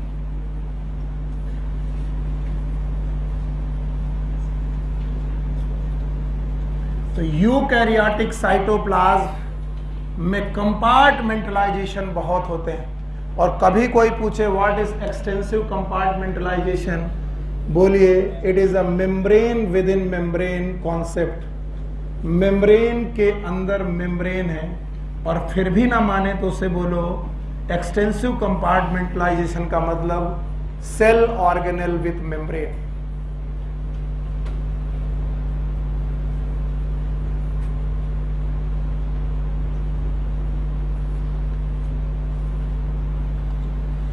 Cell organelle with membrane. तो बताइए, अगर कभी पूछा जाए there is a cell with extensive compartmentalization, बताइए ये प्रोकैरियोटिक सेल की यूकैरियोटिक? हाँ, प्रोकैरियोटिक। बताइए, प्रोकैरियोटिक के लिए एक्सटेंसिव कंपार्टमेंटलाइजेशन शब्द यूज करेंगे कि नहीं? नहीं करेंगे। So eukaryotic cell, these are the cell with true nucleus. इसके बारे में तो मैंने कितनी बार बता रखा है। ट्रू न्यूक्लियस वो न्यूक्लियस होता है जिसके चारों तरफ क्या हो? न्यूक्लियर मेम्ब्रेन, और इनके अंदर होता है क्रोमोसोम। बोलो क्या होता है? तो डीएनए होता है, लेकिन डीएनए के फॉर्म में कि क्रोमोसोम के फॉर्म में? तो there is a genetic material in the form of DNA और क्रोमोसोम। और याद रखना, इनके पास मेम्ब्रेन बाउंड सेल ऑर्गेनेल भी हैं। क्या बेटा? मेम्ब्रेन। फर्क नहीं पड़ना ना, पढ़ना ही नहीं। बताओ, इनके अंदर कैसे ऑर्गेनेल हैं? बताओ, माइटोकॉन्ड्रिया होगा? लिख ही दें, वरना कल को कह दो सर लिखाया नहीं था। माइटोकॉन्ड्रिया होगा? बताओ, ER होगा? और अगर ER होगा तो दो प्रकार का होगा, RER, SER। तो बताओ, RER और SER की बात प्रोकैरियोट की यूकैरियोट? माइटोकॉन्ड्रिया होगा? गोल्गी बॉडी होगा? एंडोप्लाज्मिक रेटिकुलम होगा? लाइसोसोम होगा? वैक्यूल होगा? सब कुछ होगा, और सब में क्या होंगी? Membrane. It is membrane with in membrane concept, that is known as extensive compartmentalization. आप सेल के अंदर घुसो, आपको कोई भी चीज ऐसी फैली नहीं मिलेगी, बड़ी ही सुव्यवस्था होगी, और उस व्यवस्था को मेम्ब्रेन ने घेर रखा होगा। It is known as extensive compartmentalization. हटाए से, आगे चलो। प्रोकैरियोटिक कोशिकाओं में ऐसी क्लासेस मुझे पता ही नहीं चलती, क्योंकि इन क्लासेस का कोई मतलब नहीं होता, तुम्हारे पास से जवाब नहीं आएगा। प्रोकैरियोटिक सेल्स में there is a no difference between plant and animal. याद रखना, ये प्लांट और एनिमल शब्द कभी भी प्रोकैरियोटिक कोशिकाओं में यूज नहीं होते। बड़ा सा क्रॉस। फिर सुन लो, 3 बार बोलना है। प्लांट और एनिमल शब्द किन कोशिकाओं में लागू नहीं होते? हाँ, क्योंकि प्रोकैरियोट के 4 लोग कल मैंने पढ़ाए थे, याद है किसी को? बोलो कौन? B for bacteria, C B for cyanobacteria, A B for archaebacteria, इसके बाद माइकोप्लाज्मा, इसके अलावा PPLO. What is PPLO? Pleuro pneumonia like organism. कहीं पर भी मैंने बैक्टीरिया, साइनो बैक्टीरिया के अलावा प्लांट और एनिमल शब्द यूज किया कि नहीं? नहीं। तो जब भी कोई बोले प्लांट और एनिमल, क्या बोले? फिर से बोलो। तो आप सतर्क हो जाओ, वो प्रोकैरियोट। वो कौन होगा? तो प्लांट और एनिमल होना अपने आप में प्रोकैरियोट से हट जाना, और इसीलिए बोला गया था प्रोकैरियोटिक कोशिकाएं सेल वॉल रखती हैं, चाहे कोई भी प्रोकैरियोटिक सेल हो एक्सेप्ट माइकोप्लाज्मा। एक्सेप्ट, तो सेल वॉल तो हर प्रोकैरियोटिक कोशिका रखती है एक्सेप्ट। और मैंने बोला था कि इनको विटेकर साहब ने एक ही किंगडम दिया, दो की एक। उसका नाम क्या है? Monera. Thank you very much, आप बहुत अच्छी तरीके से सुन रहे हैं। तो विटेकर साहब ने कहा कि दुनिया भर की सारी प्रोकैरियोटिक कोशिकाएं 5 किंगडम में किसमें? एक। बोलो कौन? मोनेरा। बस यहीं रहो और कहीं नहीं आने की जरूरत। और अब विटेकर साहब कहते हैं कि हमारे पास बच गया, बोलो, प्रोटिस्टा, हाँ, और फंजाई, और प्लांट और एनिमल। तो बताओ, प्लांट और एनिमल जैसे शब्द पहली बार प्रोकैरियोट की यूकैरियोट, फर्क ही नहीं पड़ता किसी को, है ना? चाहे जितना भी पढ़ाओ। तो बताओ, ये रहा यूकैरियोटिक कोशिकाएं, और यूकैरियोटिक कोशिकाएं 4 किंगडम में बटी हुई हैं। नाम बताओ। Protista, fungi, plant, animal. ऐसे मेरे को पागलपन के दौरे पड़ रहे हैं, पूछ ले। बताओगे? अगर बताओगे तो राजा बाबू हो। क्या आपको 5 लोग याद हैं? बोलो। Chrysophyta, dinoflagellate, euglenoid, slime mould, protozoa. ये थे। अच्छा, यहां पर मुझे दौरे पड़ रहे हैं 4। मुक्का मार देंगे। 3 की 4।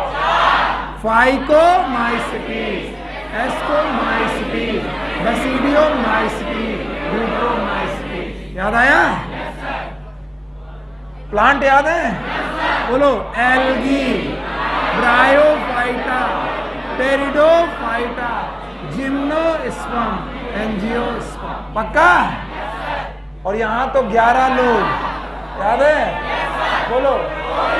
कोरीफेरा, Coelenterata, Ctenophora, Platyhelminthes, Aschelminthes, Arthropoda, Mollusca, Echinodermata, Hemichordata. ये काफी है तुम्हारी जगाने के लिए। अब भी कोई सो गया तो कुंभकर्ण है। तो तुम इतने सारे लोगों में डरना नहीं। कहां तुम झांक रहे हो? इधर कहां देख रहे हो? उतनी देर से देख रहे तुमको। अब तुमको गुस्सा है कि मेरे ऊपर कि सर ऐसी बात कर रहे हैं। इधर देखो। तुमसे नहीं कह रहे, तुम्हारे पीछे वाला। हाँ, अब ओए, बिल्कुल बदतमीजी नहीं। मुझे भी गुस्सा आ जाती बेटा, सॉरी सॉरी सॉरी। तुम्हारी इज्जत में थोड़ा सा खनन हुआ, तुम कहोगे अभी चलो इसकी कहाँ है, पंचर कर देंगे। हमेशा आपके टारगेट फिक्स होने चाहिए। इधर उधर ताकने झांकने से कोई फर्क। अच्छा, हम लोग क्या करते थे एम्स में, चलो अब एक कहानी सुनाते। एम्स में जब आप सेकंड प्रॉफ में होगे, सेकंड प्रॉफ, जब आप पहला साल रैगिंग वैगिंग गुजार चुके होगे, तो एम्स आपको इनविटेशन भेजता है। आप किसी भी मेडिकल कॉलेज में हो, किसी भी, आप दुनिया के सैफई वाले मेडिकल कॉलेज में, फिर भी वो आपको इनविटेशन भेजते हैं कि सारे लोग इनवाइटेड हैं। और यहाँ एक प्रोग्राम होता है, पल्स प्रोग्राम, 3 दिन का है, 3 डेज। और इन दिनों में आप जो बदतमीजियां कर सकते हो सब करना अलाउड है। आप जो सोच सकते हो वो कर सकते हो। इस एम्स के अंदर इतनी गंदी जगह है ये। रात भर नाच सकते हो, रात भर डीजे बज रहा, ओके, रात भर दारू पी सकते हो, सॉरी ऑनलाइन बोल रहा हूँ। अच्छा, अपना फ्रेंड्स के साथ घूम सकते हो, बॉयज बॉयज के साथ, गर्ल्स गर्ल्स के साथ, गर्ल्स बॉयज के साथ, बॉयज गर्ल्स के साथ। हम जानते हैं तुम्हारी इच्छाएं क्या है। हम मालूम। ये जो तुम सोच रहे हो ना, और दिल्ली जैसा शहर, जेब में पैसा हो, इसके बाद तो जिंदगी रौनक ही। और 3 दिन ऐसा लगता है कि हमसे ज्यादा इंपॉर्टेंट दुनिया में कोई है। एक दिन कैलाश खेर गाना गाने आ रहे, आप उनके साथ डांस कर रहे हो, वो बड़ा सा स्टेज है। दूसरे दिन अरिजीत सिंह आ रहे, बुलाए जाते हैं, वो गाना डांस कर रहे। भाई डॉक्टरों का एंटरटेनमेंट होना चाहिए। किसी दिन तुम ही गा रहे हो हैं, अपना ग्रुप बना रहे हो, डांस कर रहे हो इधर उधर। तो ऐसे समय पे हमारे जैसे गांव के देहाती लोग भी पहुंच जाते हैं। ऐसे ही तुम्हें समझा रहे हैं, मैंने मेरे साथ हुआ है, कई बार समझा चुका हूँ बच्चों को। अब बोलता हूँ कुछ नहीं फर्क पड़ता, इसलिए सुनो। तो पहली बात तो जेब में पैसा नहीं। एसएन मेडिकल कॉलेज आगरा में एमबीबीएस कर रहे हैं। आगरा से दिल्ली जाने वाले इंटरसिटी में बैठे विदाउट पैसा नहीं है। और जा कहाँ रहे, पैसा है थोड़ा बहुत 150 रुपए विदाउट टिकट। टीटी से बसते बचाते निजामुद्दीन में उतरे, निजामुद्दीन रेलवे स्टेशन का नाम। अब वहां से कैसे चले, तो दो चार जो दोस्त साथ में है, भाई कहाँ जा रहे हो, एम्स, चलो हमको भी ले लो, किराया दे देना यार। उन्होंने एम्स में पहुंचा दिया। एम्स के गेट के बाहर एकदम बैरियर लगा हुआ है, बोले अंदर जाने वाले को कार्ड बनवाना पड़ेगा। तो कहते बना दो भाई कार्ड। कहाँ से आए, एसएन मेडिकल कॉलेज। 1000 रुपया है 100 रुपए है नहीं, 1000 रुपए कैसे देंगे। अचानक वहां बियर की केन उतारी जा रही है। आपने एक केन उतारी, पकड़ा, हाँ कहाँ भैया, केन वाला। अब बियर वाला सोच रहा डॉक्टर साहब मेहनत, मतलब आपका हेल्प करा रहे हैं, और जो वहां पर तुम्हें चेकिंग करने में लगा है वो सोच रहा बियर वाला है। दोनों कंफ्यूजन में तुम अंदर घुस गए, और अंदर घुस गए और एम्स में खो गए। कितने दिन क्योंकि यहाँ खाना भी है, पीना भी है, सब कुछ। अब वहां पहुंच के पता चला कि दुनिया में हमसे ज्यादा बदसूरत कोई है ही नहीं। और भैया रोज हम कंघी करते थे, तुमको बता रहे, तुमको और रोज ऐसे देखते थे।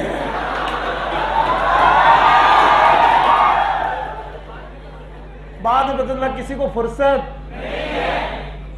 फुर्सत नहीं तुम्हें देखने की, क्योंकि हर आदमी अपने आप को देखने में परेशान है ना। तो जब तक कुछ बन नहीं जाओगे कोई देखेगा, और उसके बाद भी देखेगा कोई गारंटी।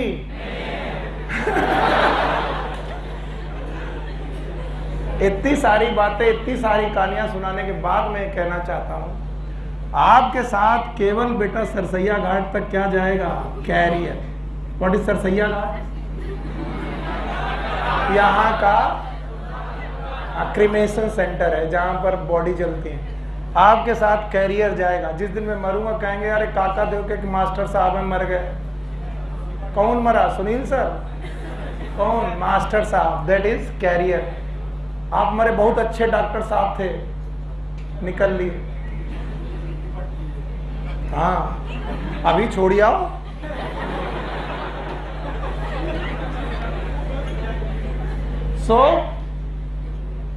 कुछ नहीं बचा। मैं इतनी सारी बातें बोलता हूं, 10 मिनट मेरे बर्बाद हो गए। अब मैं ये ना करूं तो तुम लोग को वो लगता है। किसी को फुर्सत नहीं, इनफैक्ट किसी को फुर्सत नहीं। ये बात ध्यान से सुनो, अपने कैरियर पे फोकस करो। और सब लोग यहाँ पढ़ने आए हैं, कोई भी बदतमीजी बर्दाश्त करने नहीं आया।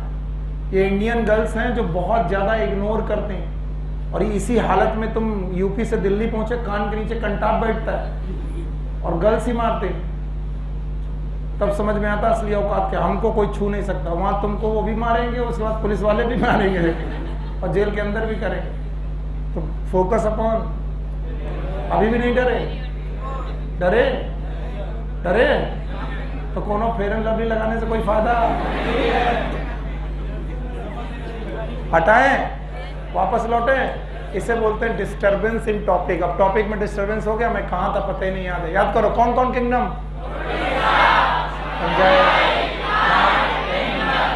ये सब प्रो की यू।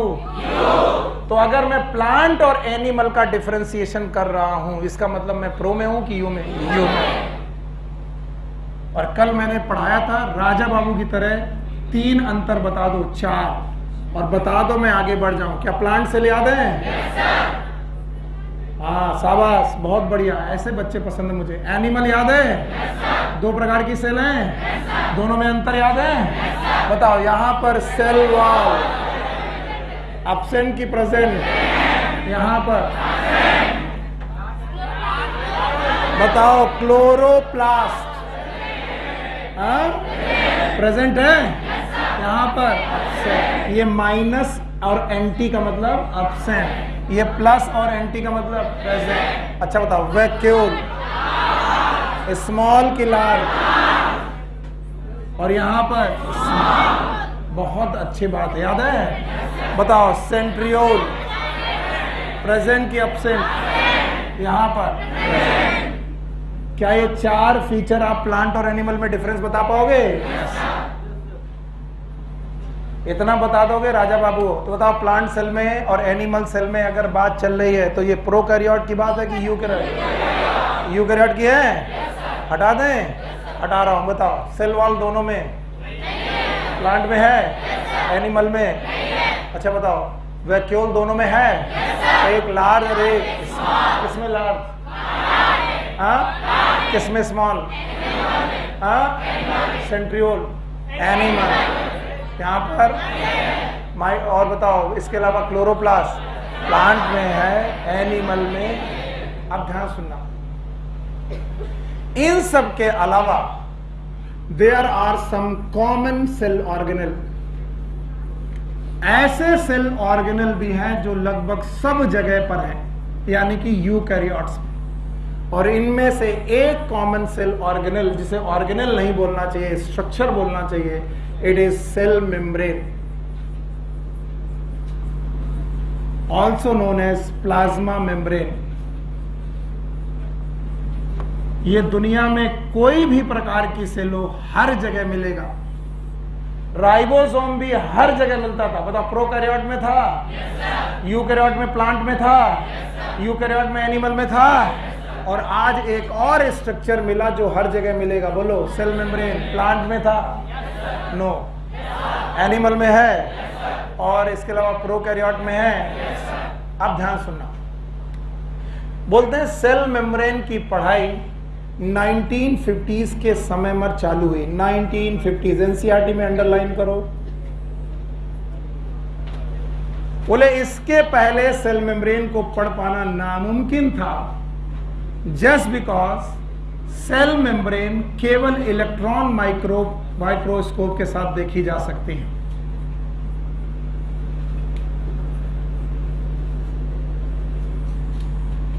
तो जब तक इलेक्ट्रॉन माइक्रोस्कोप का एडवेंट नहीं हुआ, एडवेंट का मतलब जब तक इनका आविष्कार नहीं हुआ, तब तक प्लाज्मा मेम्ब्रेन के बारे में पढ़ पाना it was almost impossible.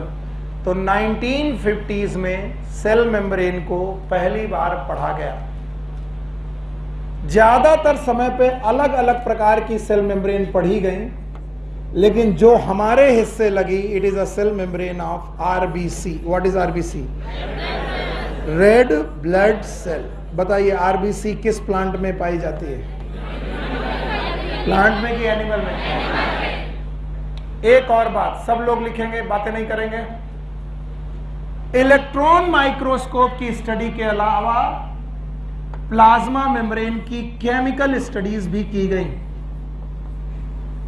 Chemical studies, ये दोनों स्टडीज अलग हैं।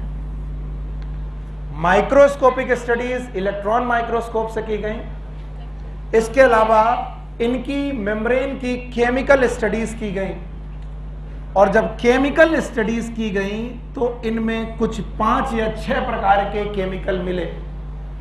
एक तो मिला लिपिड, जिसे हम लोग फॉस्फोलिपिड या फॉस्फोग्लिसराइड के नाम से जानते हैं।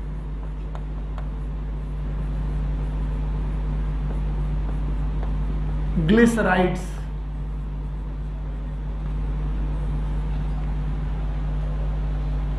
दूसरी मिली प्रोटीन्स।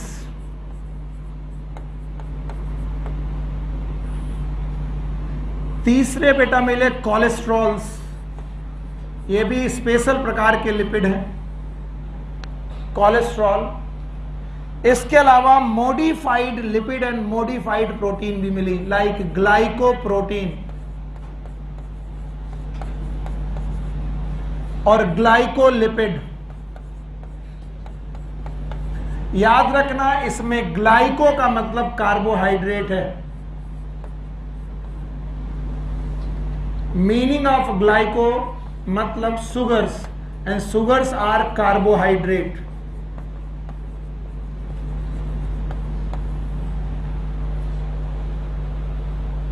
चलो, बहुत सारे सेल ऑर्गेनेल और सेल स्ट्रक्चर में एक स्ट्रक्चर हमारे हाथ लगा। इस स्ट्रक्चर का नाम है सेल मेम्ब्रेन। बोलो क्या नाम है? Also known as plasma membrane, जिसकी पढ़ाई कब की? 1950 से चालू हुई। किस माइक्रोस्कोप की वजह से? इलेक्ट्रॉन माइक्रोस्कोप की डिस्कवरी के बाद हमने जाना कि इनमें केमिकल्स हैं, मेम्ब्रेन में केमिकल्स हैं, तो हमने कौन सी स्टडीज की? Chemical studies. चलिए बताइए 5 चीजें। पहला बोलो, लिपिड। कौन से वाले? फॉस्फोलिपिड। नॉर्मल लिपिड की फॉस्फोलिपिड। दूसरा कौन? प्रोटीन। इसके अलावा ग्लाइकोप्रोटीन, प्रोटीन का मॉडिफिकेशन ग्लाइकोप्रोटीन, लिपिड का मॉडिफिकेशन ग्लाइकोलिपिड, और ग्लाइको मतलब कार्बोहाइड्रेट। ग्लाइको मतलब शुगर और शुगर मतलब कार्बो। याद रखना, carbohydrate portion of the cell membrane, जितना भी कार्बोहाइड्रेट पोर्शन है सेल मेम्ब्रेन का, it form the receptors most of the time, और ये सेल रिकॉग्निशन में हेल्प करेगा। सेल रिकॉग्निशन यानी एक सेल दूसरी सेल को रिकॉग्नाइज करेगी by the carbohydrate receptors. There are some protein receptor also, कुछ प्रोटीन रिसेप्टर्स भी होते हैं, लेकिन ज्यादातर कार्बोहाइड्रेट रिसेप्टर्स ये एंटीजन का काम करेंगे और ये किसी भी सेल को डिफरेंशिएट करने का काम करेंगे। शायद अगर मैं ये बोलता रहूंगा तो तुम्हें कुछ नहीं समझ में आएगा, लेकिन अगर मैं जेनेटिक्स पढ़ाने लगूंगा तो तुमको तुरंत समझ में आने लगेगा। क्या आपको आरबीसी के ऊपर ए नाम का एंटीजन याद है? No sir. बताओ, ए नाम के एंटीजन से ब्लड ग्रुप क्या होता था? ए। भूल गए? ब्लड ग्रुप ए होता था। क्या किसी को मालूम है ये ए नाम का एंटीजन एक्चुअली क्या है? It is a protein, glycoprotein. What is glyco? Carbohydrate. अगर इसमें बी नाम का भी है तो बी एंटीजन, और दोनों है तो ए बी एंटीजन, और कोई नहीं है तो भूल गए। याद है? बताओ ब्लड ग्रुप कितने प्रकार के? 4। 3 नहीं, ए बी, ए बी, ओ मतलब 0। अगर ग्लाइकोप्रोटीन हो ही ना तो बताओ ओ। अगर ए है तो, और अगर बी है तो, और दोनों है तो आरबीसी में ग्लाइकोप्रोटीन हो सकती हैं, and they will form receptor. और क्या ये रिकॉग्निशन का काम करेंगी? ए वाला एंटीजन ए को रिकॉग्नाइज करेगा, बी वाला बी को, ओ वाला ओ को, ए बी वाला ए बी को। नहीं आया ना? कुछ नहीं आया, मैं तो चिल्लाए जा रहा हूं। फिर से बोलो, प्लाज्मा मेम्ब्रेन याद रहेगा? बताओ 5 चीजें क्या क्या है?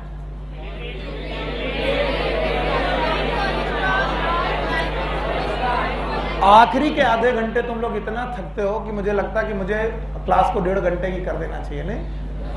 और कुछ लोगों की क्लासेस तुम 4-4 घंटे 3-3 घंटे पढ़ जाते हो। बायोलॉजी इतनी मुश्किल चीज है ना, तो भैया जमाइयां मत लिया करो, हमको भी फील कराया करो कि समझ में आ रहा है, भले ना आ रहा हो।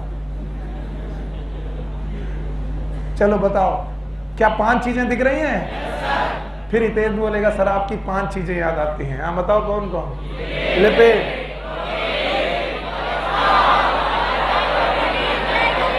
ये केमिकल स्टडी में जाना। बोलते हैं ज्यादातर प्लाज्मा मेम्ब्रेन में जो लिपिड है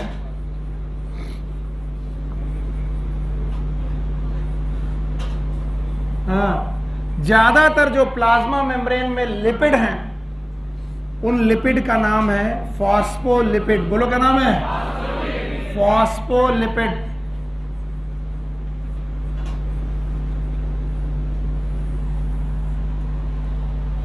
और फॉस्फोलिपिड के दो पोर्शन है, एक long chain portion, it is made up of alkane. किसकी बनी है? Alkane, alkene, alkyne. ये क्या कहलाते हैं?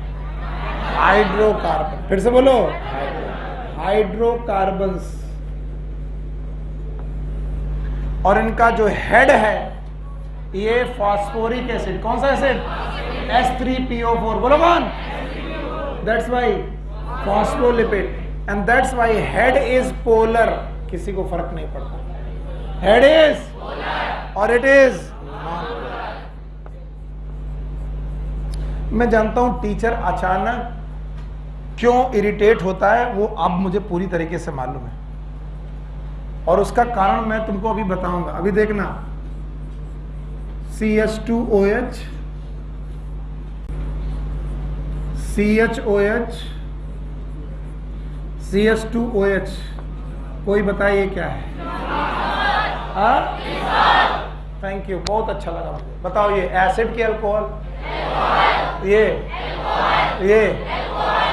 Thank you. नाउ HOOCR, पता नहीं, ईस्टर है ये। क्या बात कर रहे हो? RCOOH, ईस्टर है ये। तो काहे बोला ईस्टर? उल्टा लिखा तो ईस्टर हो गया। केमिस्ट्री ये पढ़ रहे हो? अभी रुको, बाबा जी से बात करते हैं। बोले उल्टा लिखे तो एसिड, सीधा लिखे तो ईस्टर है, सीधा लिखे तो एसिड, उल्टा लिखे तो ईस्टर है। ईस्टर हो गया। ये बताओ क्या है? ये हाँ, दूसरे रंग से रंग लिख दे, हाँ कहो तब समझ में आ जाए। HOOCR, इधर से पढ़ो, RCOOH, बताओ। हाँ, किसी को फर्क नहीं पड़ता। HOOCR, ऐसे। ओके, आगे सुनना। P double bond O, OH, OH, OH, what it is? Alcohol. ई का लिखा है S3। देखना, P के ऊपर डबल डंडा O, एक हो गया, फिर सिंगल डंडा O, सिंगल सिंगल। अब इसमें क्या? H, H, H। ये H रिमूव हो सकता है? यस। H रिमूव करने की टेंडेंसी बेसिसिटी। बोलो क्या? सही बोल रहा हूं? बताओ कितनी बेसिसिटी है? तीन जगह से H निकल सकता है। और ये O है, OH है कि एक्टिव हाइड्रोजन, और एसिडिक है कि अल्कोहलिक? Acidic, alcoholic. अरे बाप, चिल्ला रहे फास्फोरिक एसिड, अब यहां हो गया अल्कोहल। कंटाप दे, सही हो जाओगे रे। अरे ये फास्फोरिक एसिड है तो ये OH OH है कि एसिडिक H? ये पढ़ रहे हो केमिस्ट्री? बोले अल्कोहल। ये क्या है? अब डर लग रहा, पता नहीं कहीं ये भी एसिड का था। क्या ये ग्लिसरॉल है? मेरी थोड़ी मदद कर दो, बहुत थोड़ी चाहिए मुझे। मजाक नहीं कर रहा हूं, इसमें जरूरत पड़ेगी। बताओ ये अल्कोहल है? अल्कोहल है? अल्कोहल है? एसिड है? और R में जितना मर्जी है लंबा कर सकता हूं, 15 कार्बन का कर सकता हूं। 15 कार्बन का R, पामीटिक एसिड। बोलो, नाम सुने हो? Arachidonic acid. बोलो क्या? 20 कार्बन। कितने कार्बन? 20 कार्बन। फर्क ही नहीं पड़ता। अब बताओ, जब कभी कोई एसिड किसी अल्कोहल के साथ रिएक्शन करता है, ये बातें मत करो, तब बनता है ईस्टर। अभी मत बोलना OH कहां से जाता है, H कहां से जाता है, वो तुम जानो, हम नहीं जानते, वो केमिस्ट्री वाले जाने। और जब भी ऐसा होता है तो क्या बनता है? ईस्टर। फिर से बोलो, क्या बनता है? ईस्टर। और ईस्टर इज ग्लिसराइड्स। बोलो क्या? एक ग्लिसराइड, दो glyceride, mono di, di glyceride. और तीसरा ईस्टर, ऑर्गेनिक की इनऑर्गेनिक? इनऑर्गेनिक। फिर से बोलो। और ये हुआ फॉस्फेट। बोलो क्या? और इस पूरे लिपिड का नाम फॉस्फोलिपिड। फिर से बोलो। और यहां पर H एक्टिव H है, पोलर कंपाउंड है, H plus O minus, H plus O minus, polar की नॉन पोलर, और ये नॉन पोलर। नॉन पोलर क्या हो गई? टेल, जो किसकी बनी है? हाइड्रोकार्बन। R is alkyl. तो बताओ ये पोलर की नॉन पोलर? अगर नॉन पोलर है तो हाइड्रोफिलिक की हाइड्रोफोबिक? फिलिक। वाटर सॉल्युबल की insoluble? Because water is a polar solvent. Water is a, तो बताओ इसका हेड रीजन बेटा बताओ कैसा है? सॉल्युबल की इनसॉल्युबल? बताओ हाइड्रोफोबिक की हाइड्रोफिलिक? तुम्हें लगेगा मैं केमिस्ट्री पढ़ा रहा हूं, नहीं, मैं अपनी मेम्ब्रेन बनाने के चक्कर में हूं। कल मैं सिंगर निकोलसन का मॉडल पढ़ाऊं या मैं अभी सिंगर निकोलसन का मॉडल पढ़ाऊं तो तुम्हें ये ना लगे कि सर ने ये क्या कर दिया, हाय राम। फिर से देख लो, ये है फास्फोलिपिड का स्ट्रक्चर। इथेग्लिसरॉल कौन है? फर्क नहीं पड़ता क्या है। और ग्लिसरॉल में 3 एसिड हैं, 2 ऑर्गेनिक और 1 इनऑर्गेनिक एसिड, फास्फोरिक एसिड है, और ये बेटा फैटी एसिड है। तो बताओ ऑर्गेनिक और इनऑर्गेनिक मिल करके जो बना इसे बोला गया फास्फोग्लिसराइड। आपकी बुक में लिखा, क्या लिखा गया? फॉस्फोग्लिसराइड। और फॉस्फोग्लिसराइड ही एक्चुअली फॉस्फोलिपिड है। और ये फॉस्फोलिपिड के 2 एंड, एक है हेड, दूसरा टेल। बताओ कौन पोलर, कौन नॉन पोलर? अब बताओ 5 चीजें याद है? बोलो। छोड़ दो, छोड़ दो, तो छोड़ दो, तुम्हें नहीं आएगा, हम लिख दे रहे। जब केमिकल स्टडी की गई तो मेम्ब्रेन में लिपिड मिला,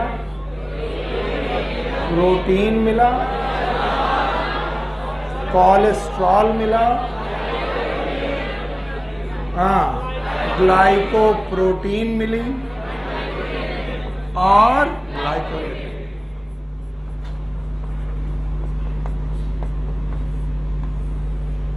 आरबीसी के केस में लिपिड जो मिला ये था फॉस्फोलिपिड,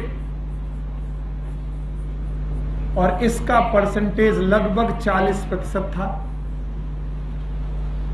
प्रोटीन जो मिली ये नॉर्मल प्रोटीन थी जिनका परसेंटेज लगभग 52% मिला। तो 40 और 52 हो गए कितने? 98। बाकी 8% में क्या मिला? Cholesterol, glycoprotein, glycolipid. जरा इसको जोड़ो, 50 और 40 90 और 2 92, तो 100 में 92 गया 8। बाकी 8% में क्या क्या मिला? कोलेस्ट्रॉल, ग्लाइकोप्रोटीन और ग्लाइकोलिपिड। इनमें जो लिपिड मिले वो फॉस्फोलिपिड थे जिनके पास 2 एंड थे, एक था हेड, दूसरा था टेल।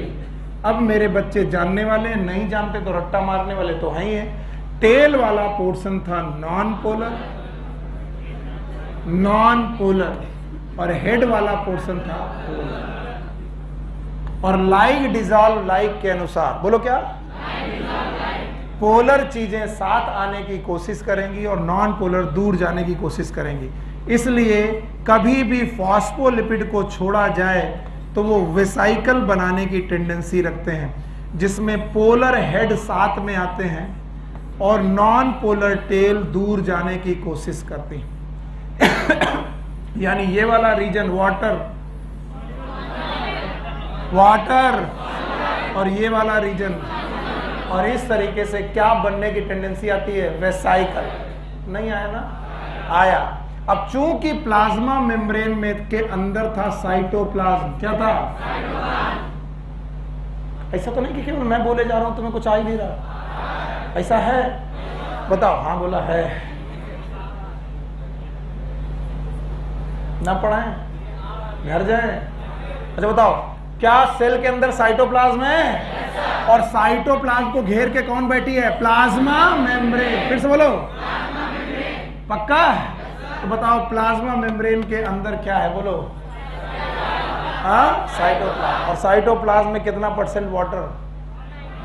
पता नहीं। 60 to 90%। कौन सा? फिर से बोलो। और 60 to 90% पानी है, अभी मैं सेल में पढ़ाऊंगा। तो बताओ पोलर हेड किधर अट्रैक्ट होंगे? ये पोलर की नॉन पोलर? और ये वाला वाटर? वाटर। तो ये पानी की तरफ अट्रैक्ट होगा और ये पानी से दूर जाएगा। पागल कहेंगे, एक ही चीज को पूछो मुंह फैला देते हैं। आए, ये रही प्लाज्मा मेम्ब्रेन। क्या है ये? और प्लाज्मा मेम्ब्रेन देख रही यहां पर है साइटोप्लाज्म। बोलो क्या है? साइटोप्लाज्म मतलब कितना? 60% से। तो बताओ पानी की तरफ कौन जाएगा? हेड। तो हेड सारे पानी की तरफ जाने लगे और टेल पानी के पास की दूर। तो लिपिड ने अपने आप को 2 लेयर में इंक्लूड किया, जिसमें से पोलर वाला मेम्ब्रेन की साइटोप्लाज्म की तरफ आने लगा। तो पोलर सारे लोग एक साथ आने लगे पानी को अट्रैक्ट करने के चक्कर में, और नॉन पोलर लोगों को दूर रखा गया, क्योंकि माना गया कि यार इधर एक सेल है तो इधर भी एक सेल होगी। सेल अकेले मिलेगी कि साथ साथ? तो बताओ इधर वाली सेल के साथ भी प्लाज्मा मेम्ब्रेन अटैच होगी। तो याद रखना पोलर हेड अलग अलग हो गए, मेम्ब्रेन के पानी की तरफ गए और नॉन पोलर बीच में आ गए। तो बताओ लेयर कितनी बनने लगी? 2। और प्लाज्मा मेम्ब्रेन में लिपिड की 2 लेयर बनने लगी। क्या बनने लगी? 2 लेयर। और इसी को बोलते हैं लिपिड बाई लेयर। फिर से बोलो। और इसका भी भगवान का कॉन्सेप्ट है कि बायोलॉजी और साइंस कहती है पोलर लोग किधर अट्रैक्ट होंगे? वाटर। और नॉन पोलर लोग अट्रैक्ट होंगे कि रिपेल होंगे? रिपेल। तो बेटा लिपिड की 2 लेयर बनने लगी, और इन लिपिड की 2 लेयर के बीच बीच में आने लगी प्रोटीन्स। क्या आने लगी? और इस तरीके से यूनिट मेम्ब्रेन कॉन्सेप्ट और फ्लूइड मोज़ेक मॉडल बना। क्या बना? सुनना है? नहीं सुनाएंगे तो है ही है। 5 चीजें याद हैं? चलो बोलो। Lipid, protein, cholesterol. लिपिड में सारे नॉर्मल लिपिड है कि फास्फोलिपिड? हेड है, टेल है। हेड पोलर है, टेल पोलर। लोग साथ आने की कोशिश करते हैं, नॉन पोलर दूर जाने की कोशिश करते हैं। पानी की तरफ कौन आएगा? पोलर हेड वाला, और पानी से दूर। तो बताओ टेल दूर जाने की कोशिश करेंगी, हेड पानी की तरफ आएंगे। कितनी लेयर बनेगी? By layer. किसकी? लिपिड। और इस तरीके से मेम्ब्रेन अरेंज होने लगी, और इस मेम्ब्रेन को देखा गया माइक्रोस्कोप, नॉर्मन के इलेक्ट्रॉन। और इसके 2 कॉन्सेप्ट हैं, जिसमें से एक हमारे हिस्से लगा है, एक हमारे हिस्से नहीं लिखा। Concept of membranes.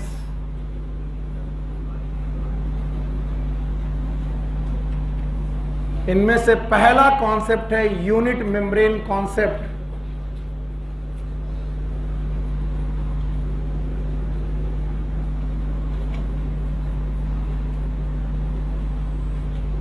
And this unit membrane concept was given by Robertson। आपकी एनसीईआरटी में नहीं है तो प्लीज साइड में लिख लीजिएगा।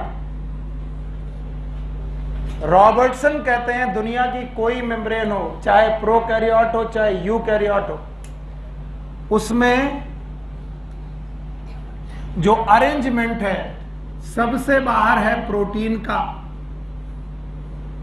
किसका? और इधर भी सबसे बाहर है प्रोटीन का।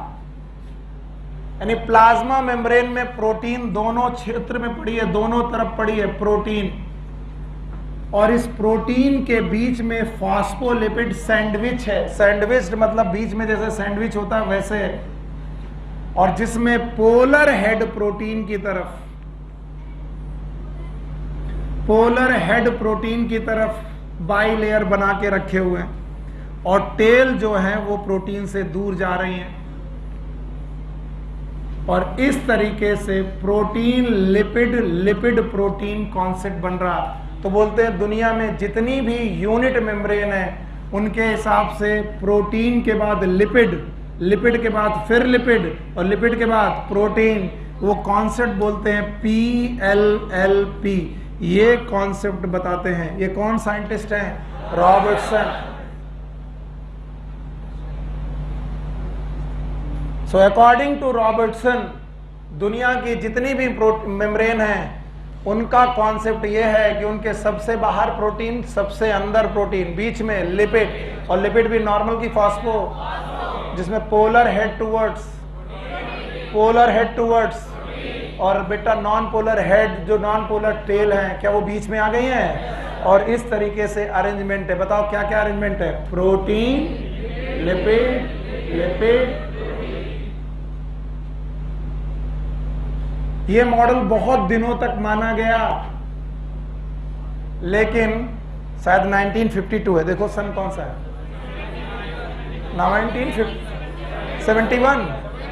1972 सॉरी, 1972 में दो साइंटिस्ट का जोड़े आते हैं। यस,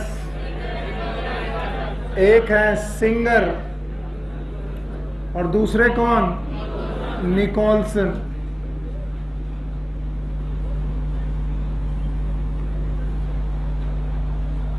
अब सोचो आखिरी के 15 मिनट पढ़ने, फिर घर जाना है, तो पूरी मेहनत लगाओ। नहीं लगाओगे? 5 नहीं, जब तक ये खत्म नहीं होगा मैं नहीं करूंगा। मेहनत नहीं लगानी। हाँ, उधार की जिंदगी जी रहे हो, दूसरे के लिए पढ़ रहे हो, मम्मी पे एहसान कर रहे हो, पापा पे, हाँ अपने पे एहसान कर रहे हो। बताओ 1972 में कितने साइंटिस्ट? एक कौन? दूसरा? इन्होंने कहा कि मेम्ब्रेन जैसा रॉबर्टसन साहब ने बोला वैसा है ही नहीं। इन्होंने कहा membrane is a quasi fluid. जहां पर भी ये शब्द लिखा हो एनसीईआरटी में अंडरलाइन कर लो। बोलते हैं plasma membrane is a quasi fluid. What is quasi fluid? बोले पार्टली सॉलिड पार्टली लिक्विड। आधा सॉलिड पार्ट है, आधा लिक्विड पार्ट है।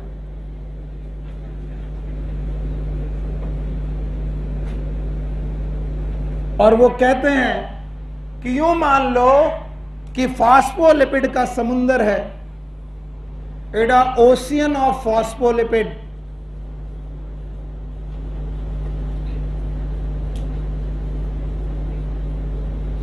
जिसमें आइसबर्ग ऑफ प्रोटीन्स हैं, प्रोटीन के बर्फ के टीले हैं। आइसबर्ग ऑफ प्रोटीन है।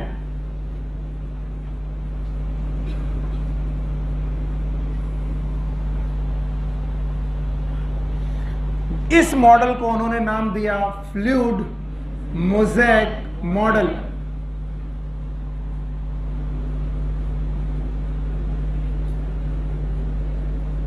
फ्लूइड का मतलब विच कैन फ्लो। फ्लूइड वो जो फ्लो कर सके, और फ्लो वो कर सके जो लिक्विड हो। तो बोल रहे हैं कि फॉस्फोलिपिड जो है आपका वो फ्लूइड की तरह काम कर रहा है। The phospholipid, it is behaving like ocean, it is behaving like fluid, और उसमें प्रोटीन धब्बों की तरह छोटी छोटी जगहों पे पड़ी है। Protein is behaving like mosaic. कल भी मैंने आपको मोज़ेक शब्द से परिचय कराया था, याद है? मोज़ेक किसी कॉन्टिन्यूअस को बोलते हैं कि पैचवर्क? अब बताओ, रॉबर्टसन के मॉडल में प्रोटीन पैचवर्क थी, कॉन्टिन्यूअस थी?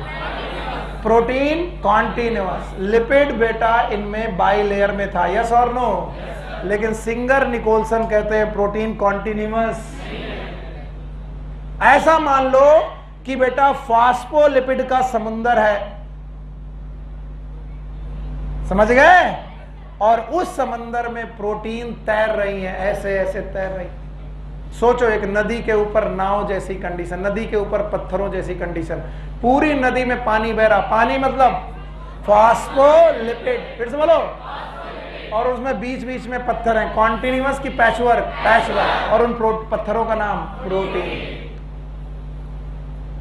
तो इसमें फ्लूइड शब्द किसके लिए और मोज़ेक शब्द किसके लिए? प्रोटीन। और इन्होंने इस मॉडल को बना करके दिखाया, बताया कि किस तरीके का है। चलो सिंगर और इन्होंने बोला मेम्ब्रेन एक क्वासी फ्लूइड है। कैसा है? क्वासी फ्लूइड में पार्टली सॉलिड पार्टली लिक्विड, कुछ चीजें लिक्विड हैं कुछ सॉलिड हैं। जो लिक्विड है उनका नाम फ्लूइड और जो सॉलिड है उनका नाम मोज़ेक। बताओ लिक्विड कौन? फास्फोलिपिड। और मोज़ेक कौन? बताओ किसका समुंदर है? बताओ फास्फोलिपिड की नदी है और उसमें पत्थरों जैसे कौन है?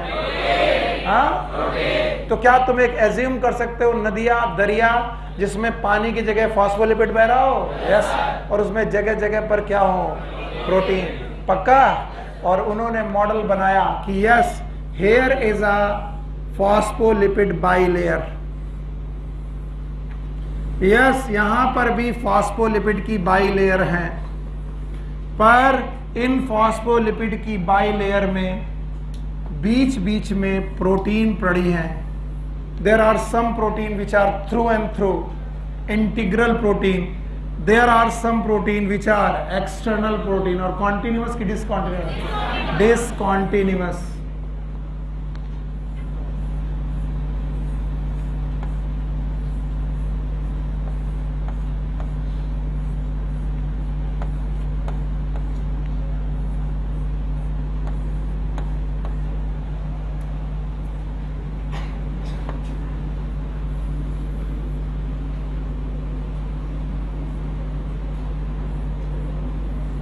Like this. तो बताओ जो व्हाइट पोर्शन है ये क्या बिहेव कर रहा है? फ्लूइड। फ्लूइड। और जो ये येलो पोर्शन लिखा है इट इज मोज़ेक। और मोज़ेक की जो प्रोटीन है वो कॉन्टिन्यूअस की पैचवर्क। कुछ प्रोटीन जो अंदर पड़ी हैं these are known as integral protein. बोलो कौन सी? Integral protein. And there are some protein which can be removed from outside. It is external protein. किन्हें निकाला जा सकता है और किन्हें नहीं निकाला सकता है? Integral protein. तो नदी किसकी बह रही है? फ्लूइड की। फ्लूइड मतलब फास्फोलिपिड।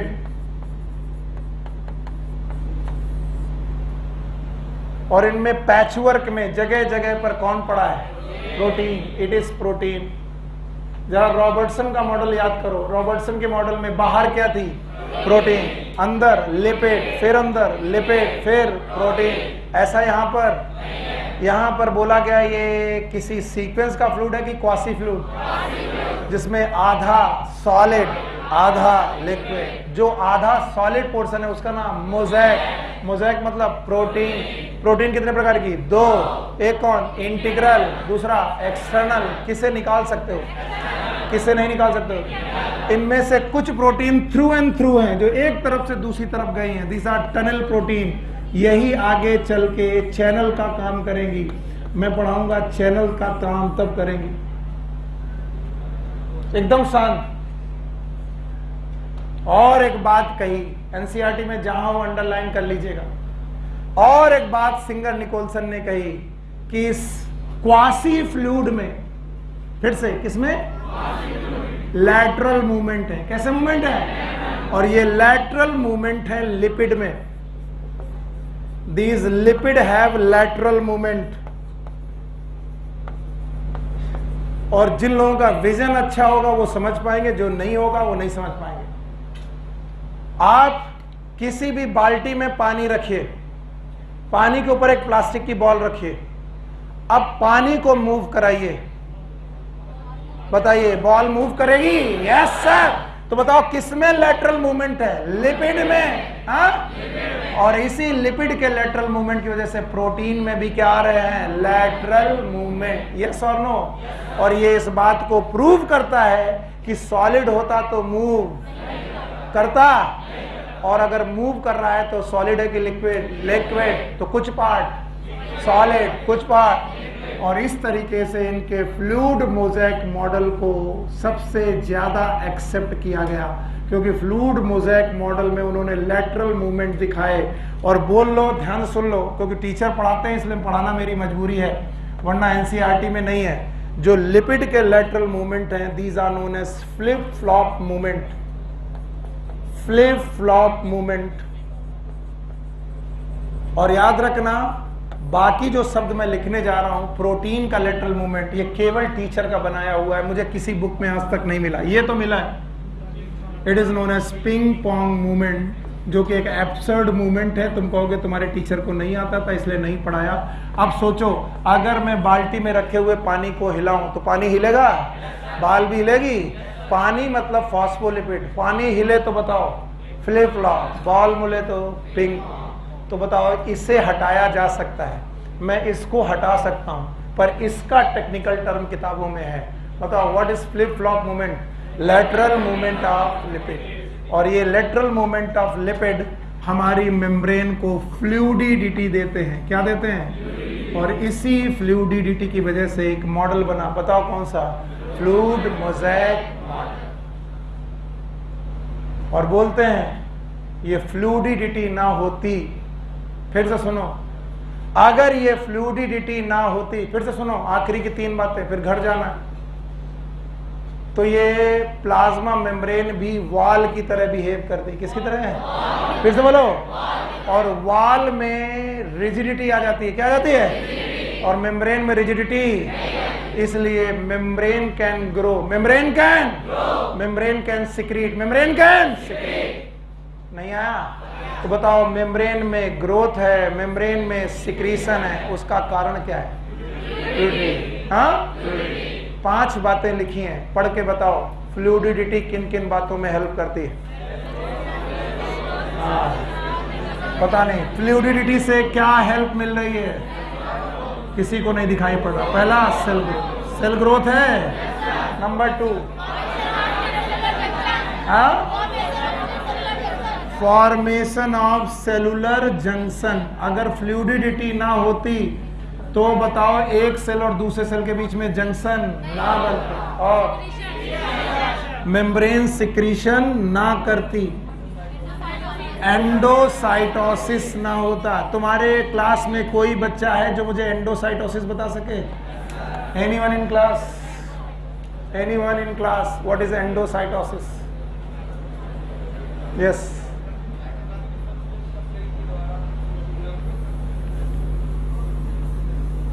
क्योंकि तुम्हारे मन में जाना है इसलिए तुम सुनोगे नहीं, पर एक बच्चा बोल रहा तो मेरे लिए काफी है। ये रहे अमीबा। क्या है? अमीबा। फिर से अमीबा के पास सेल वॉल है कि सेल मेम्ब्रेन? अमीबा को ये खाना दिखाई पड़ा, क्या?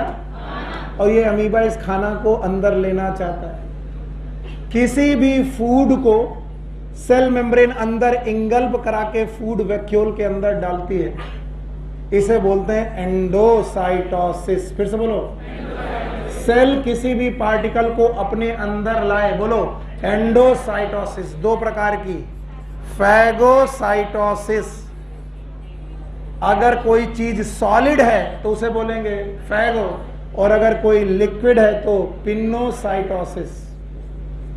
ये समय मैं पढ़ा रहा हूं जिस समय तुम्हारा ब्रेन सबसे ज्यादा चीजों को रिजेक्ट कर रहा, पर मैं रिजेक्ट करने नहीं दूंगा। बताओ, सेल किसी भी मटेरियल को अंदर लेगी, नाम बताओ? एंडोसाइटोसिस। अगर ये मटेरियल सॉलिड है, फैगोसाइटोसिस। अगर ये लिक्विड है तो इसीलिए phagocytosis is known as cell eating. कोशिका खाना खाएगी, सेल ईटिंग। और pinocytosis is known as cell drinking. और अगर मेम्ब्रेन में फ्लूइडिटी ना होती, रिजिडिटी होती, तो चीजें अंदर जाती कि ना जाती? अब बोलो, फ्लूइडिटी का पहला मतलब सेल ग्रोथ। अभी कुछ देर और पहले पढ़ाया था जब मैंने मीजोसोम के 6 काम 7 काम पढ़ाए थे, याद है? मीजोसोम के 7 काम याद है? बोलो। Cell wall formation. दूसरा याद है? अभी हम लोग मीजोसोम पढ़ रहे हैं कि मेम्ब्रेन? मेम्ब्रेन में cell growth, cellular junction, secretion, endocytosis. और कुछ है? हाँ, सेल डिवीजन। और जो लोग भी थोड़ा धैर्य रख के ये 5 पॉइंट और वो 7 पॉइंट पढ़ के एक दूसरे में मिक्स नहीं करेंगे, वो हीरो। वो 7 पॉइंट किसके थे? और ये 5 पॉइंट सेल मेम्ब्रेन। और सेल मेम्ब्रेन में भी किस नेचर के? फ्लूइडिटी। तो फ्लूइडिटी आने से कितने फंक्शन दिख रहे हैं? मम्मी का समय इधर उधर मत देखना, सामने देखना, बोलो। सेल ग्रोथ, दूसरा सेलुलर जंक्शन, तीसरा एंडोसाइटोसिस याद है? कितने प्रकार की? फैगोसाइटोसिस, पिनोसाइट और सेल डिवीजन। साइटोलॉजी तो बड़ी इजी है। हाँ, जो जो चीजें तुम छोड़ रहे हो मैं उनको पकड़ा रहा हूँ। एनसीईआरटी की हर एक लाइन पकड़ाने की कोशिश कर रहा हूँ। मैं जानता हूँ जिस समय तुम पढ़ रहे होते हो तुम्हारा नेचर क्या होता है, तुम नहीं सीखना चाहते, लेकिन घर जाके इन्हें पढ़ो और कल आओ, इसके आगे सेलवाल है, क्या है वो पढ़ेंगे। Take care. आज शाम को कितने बजे क्या पढ़ेंगे? Human health and disease. बेटा इसे बंद कर दो।